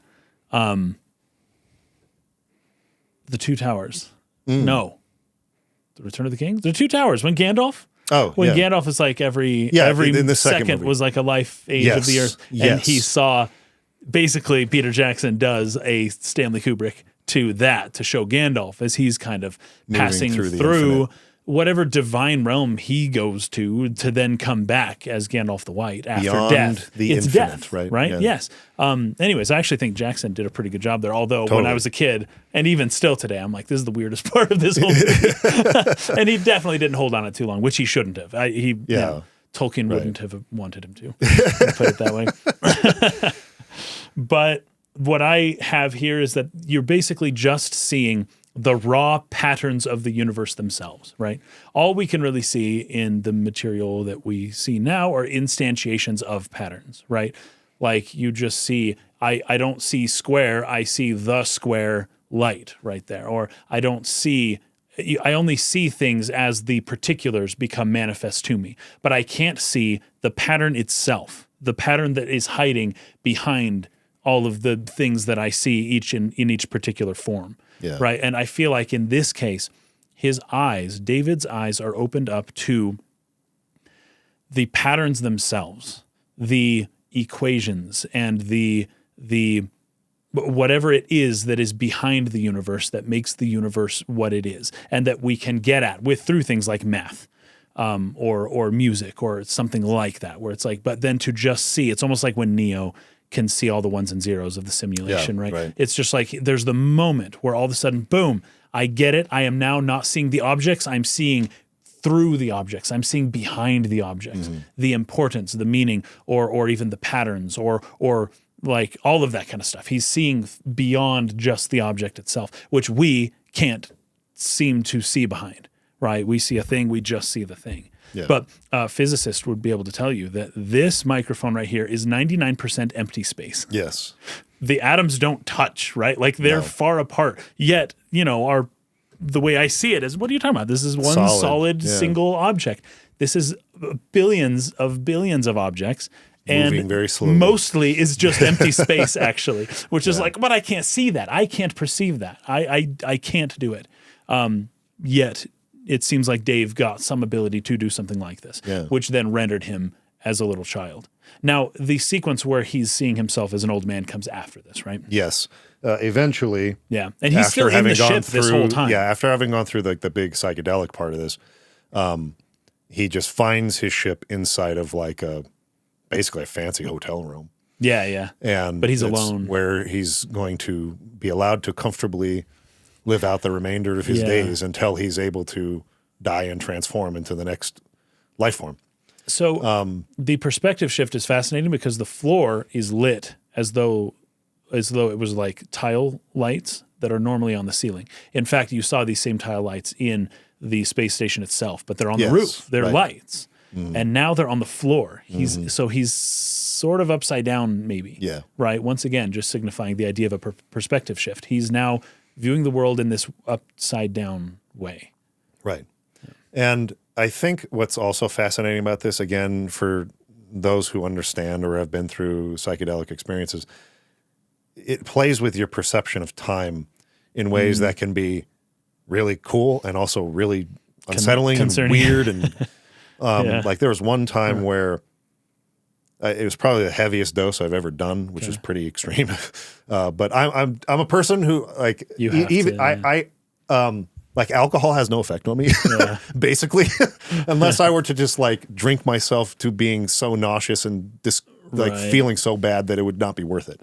But I even like pain meds in the hospital, like I have to take a much higher dose than the average person does to feel any effect. So that being said, I went all in one time, and what happened? Thumbs up or thumbs down? Well, both. That's what I'm getting at. Really, is it was this perception of time in which simultaneously I could perceive this is going by really fast and this is excruciatingly slow at the same time. Interesting. I would look up at the clock and think that 5 hours had passed, but it was really 5 minutes. But really, I felt like it was 5 minutes, but also it felt like a super long time. It was so confusing. Interesting. It was so confusing. But it's like if I were to hang on the thought of when is this going to end? I kind of want this to be over. Then it started to feel like bad. 10 hours. But if I was focused on the self-reflection I was doing, you know, my intentions going into this and what I was trying to think about, it was like you're just flying through thoughts. You're having a million thoughts a second. And it's just like, whoa, all these epiphanies, all these thoughts, blah, blah, blah. And that feels fast. And so it's like at the same, it's a simultaneous thing that is impossible to describe. And so this whole, he's living however many decades of life in this room by himself. Instant, that's actually happening in real time. He's living years and years and years and years there. So it feels long by and himself. Slow at the same time. Long and slow. And fast but at the and same short. time, he's jumped in these moments where he's just skipping to the next part. Right. They're happening both simultaneously. And it's captured so perfectly. I love how like he walks into the bathroom. And then he looks out and he sees himself older eating at the table. And there's just a moment where he stops and he like turns around to like look back in there because he knows he's watching himself. Right. But then it's not there anymore. Right. And now he is simultaneously in both places. Right. And there's just a moment where he felt that and knew that and felt the time skip, but then returning back into a different mode of thought in which it's back to normal time again. And then it skips again when he's in the bed, right? So for the purpose of the film, which is wrapping up and working to the end, it's focusing on the time skips, which he is also experiencing along with us. But he also lived all those years and the excruciating long time of being alone in this place and just waiting to die. It's crazy. But that's also a very unsettling, weird aspect of how psychedelics can affect your perception of time, and which is, again, there's no way a person who has not done psychedelics got it can accurately like show on film like what it feels like. It's so crazy. Yeah. But yeah, it's very, very striking, and I just felt, again, resonates. I feel like the whole experience of psychedelics is this hidden thing that is a part of all of us. All of us have this sort of like perspective shift or paradigm inside of us. It's just locked away. Yeah. And I think so. Like, if you choose to open that door and sort of like experience it, you'll sort of like, oh, I understand what that feels like, but then every time you come back, you can't explain it. You can't. I've heard really, this too. Yeah. So like you don't really understand it. Right. Do you really? And that's kind of what this movie is. Right. There you go. It's just it's diving at a truth that is somewhere hidden below the surface of our conscious minds. And for maybe like a moment you can touch it and sort of like emotionally, intrinsically, spiritually understand. But then if you try to turn around and explain that to somebody, it just doesn't work. Yeah. We've been here talking about this for 3 hours now. And I did my best, but like I can't really explain how this movie spoke to me on this viewing of it. And words will never be sufficient, unfortunately. And that's why Kubrick said, it's a good thing. He does not want people to try to do what we're doing right now. Right. Don't analyze. Do not try to ever rationally or in sort of an academic sense try to explain what this movie is. That's not what I'm making it for. I'm not making it for that. I'm making it for dude sitting there taking his LSD before he walked into the theater or whatever, having whatever experience is going on in his brain. Right. It's a very specific individual. That's what the movie is trying to get you to touch and like come in contact with, because somewhere in there is the paradigm shift where you start to see the tapers and the food all around you, where you realize the answer to your problem in your life that you can't find an answer for because you're not allowing yourself outside of your routine. Yeah. Somewhere in that touching of whatever that is subconsciously is the answer to whatever problem our society faces. And unless you're allowing yourself to come in contact with that perspective shift, that potential in the human being that rests down there somewhere, you are going to take the HAL path into extinction. Sure, yeah. Instead of the Wildermacht that will move you forward to the next. You got to get in touch with that somehow. And there's many more ways than one to do it. But psychedelics for some people are for some people it's meditation, for some people it's whatever. It's many thousands, millions of answers to that question. But get to it somehow is sort of like what I came out of this film thinking was the answer to what it means. Very cool. I like that a lot. So one of the other fascinating things about the obelisk is that it is vertical. It's this vertical thing, right? But at the very end, as he's kind of reaching towards the obelisk and the camera kind of moves into it, it transforms because by virtue of the fact that it fills the space. Okay, this isn't my thought. I got this from some dude who spent his life analyzing 2001. All right. There's a ton of them, by the way. There are a lot of people who have really dedicated a lot of time to finding out what this film means. But he was saying that he's asking the question, what is the obelisk? What does the obelisk represent? And his answer is the obelisk itself is the dimensions of a widescreen film. Of film as projected. I don't know if I'm thinking IMAX or just Super 35. I don't know what he was saying specifically, but he was saying that you just take that and stand it up on itself, right? And that there's some commentary on movies and screens, and that is the obelisk, right? And that in a way, 2001 is it is that thing. And then I start thinking too, because once the camera goes into the obelisk, you then just have a black screen in front of you. That's all that you see. But in the movie theater, it is the obelisk just on its side, right? Yeah. And you got to do that perspective shift and look at it a different way. He might be saying something about cinema and how cinema has this ability to change people, to make people see things in a different way, right? Which is certainly true. But I thought that was really interesting, that it is a screen itself. And that, as we've gone into the future, at least in the last, for a while now, I don't know, last 30 years, that 20 years maybe, screens have increasingly stopped being seen on wide, and they've moved back vertical again. So and people watch things on their phone. Okay. For in people a vertical who manner. are audio only, that's what I was doing a minute ago. I grabbed my phone and I was doing the horizontal, the vertical tilt. But we are in a time where entertainment and screens and this type of stuff is shifting from the horizontal up to the vertical. And I wonder what Kubrick would say about that if he were around today. What would he think about people looking at the screens vertically? I don't know.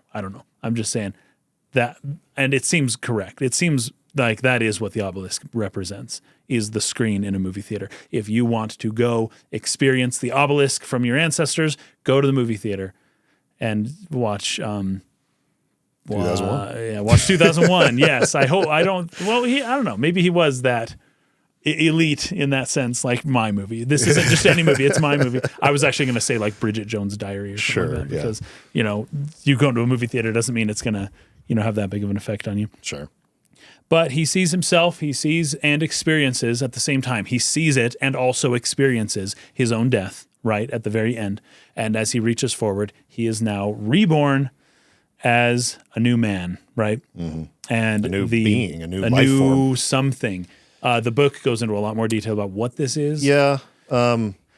He has a lot of mucked. I do not prefer to interpret this as a literal fetus flying through space. Yeah, I prefer not to as well. I prefer to look at it as a metaphor. Well, for whatever it is that he has become, he's in the very freaking developmental stage of it. Right. But it is powerful, whatever it is. Yes, whatever it is.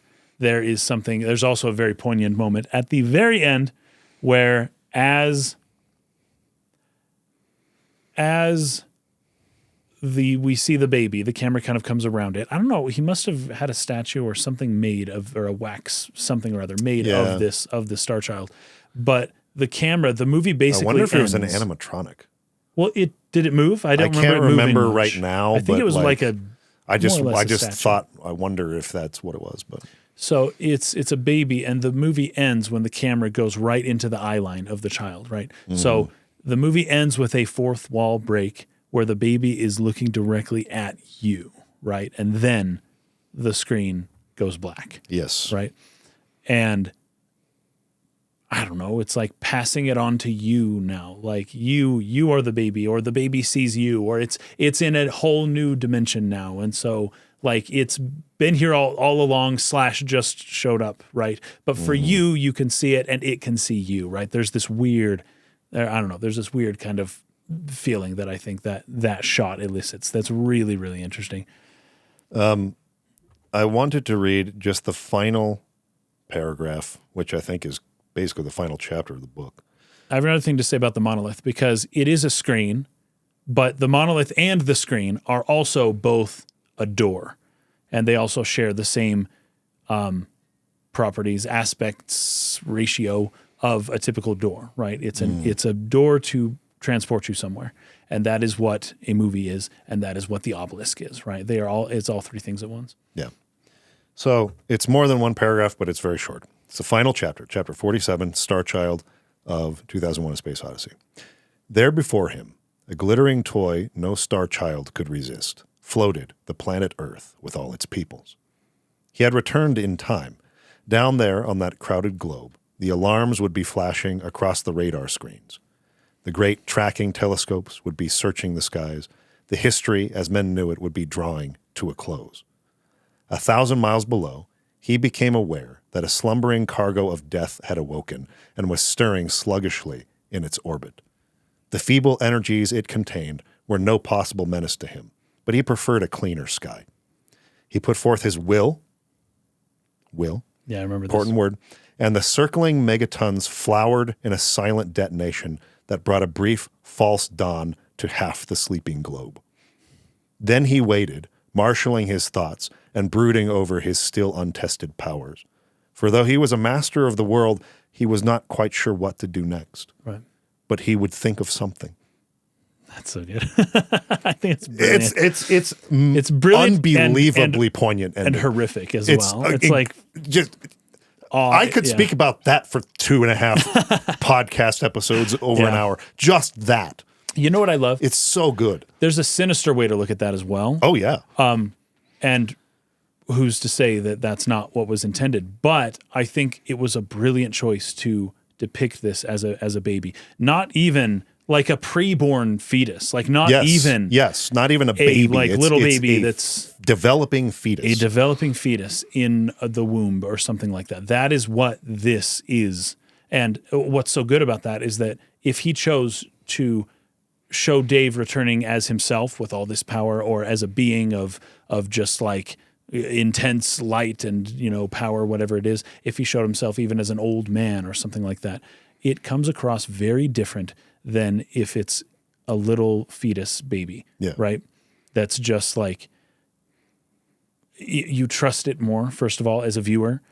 You are more likely to interpret this as a good thing instead of I don't know, like it can be scary. If they were really to show Dave and what his being is like now, which is not very easy to show, I would guess, this was the right way to do it, instead of trying to actually show Dave as like this puppet master, like brooding over the earth, which is kind of the image I got from the end of the book, which is fine. I actually really like the end of the book. I love the imagery it gives me, but it gave me the imagery of the same character. It's almost like what's it, Dr. Manhattan from the new Watchmen. Yeah, Watchmen.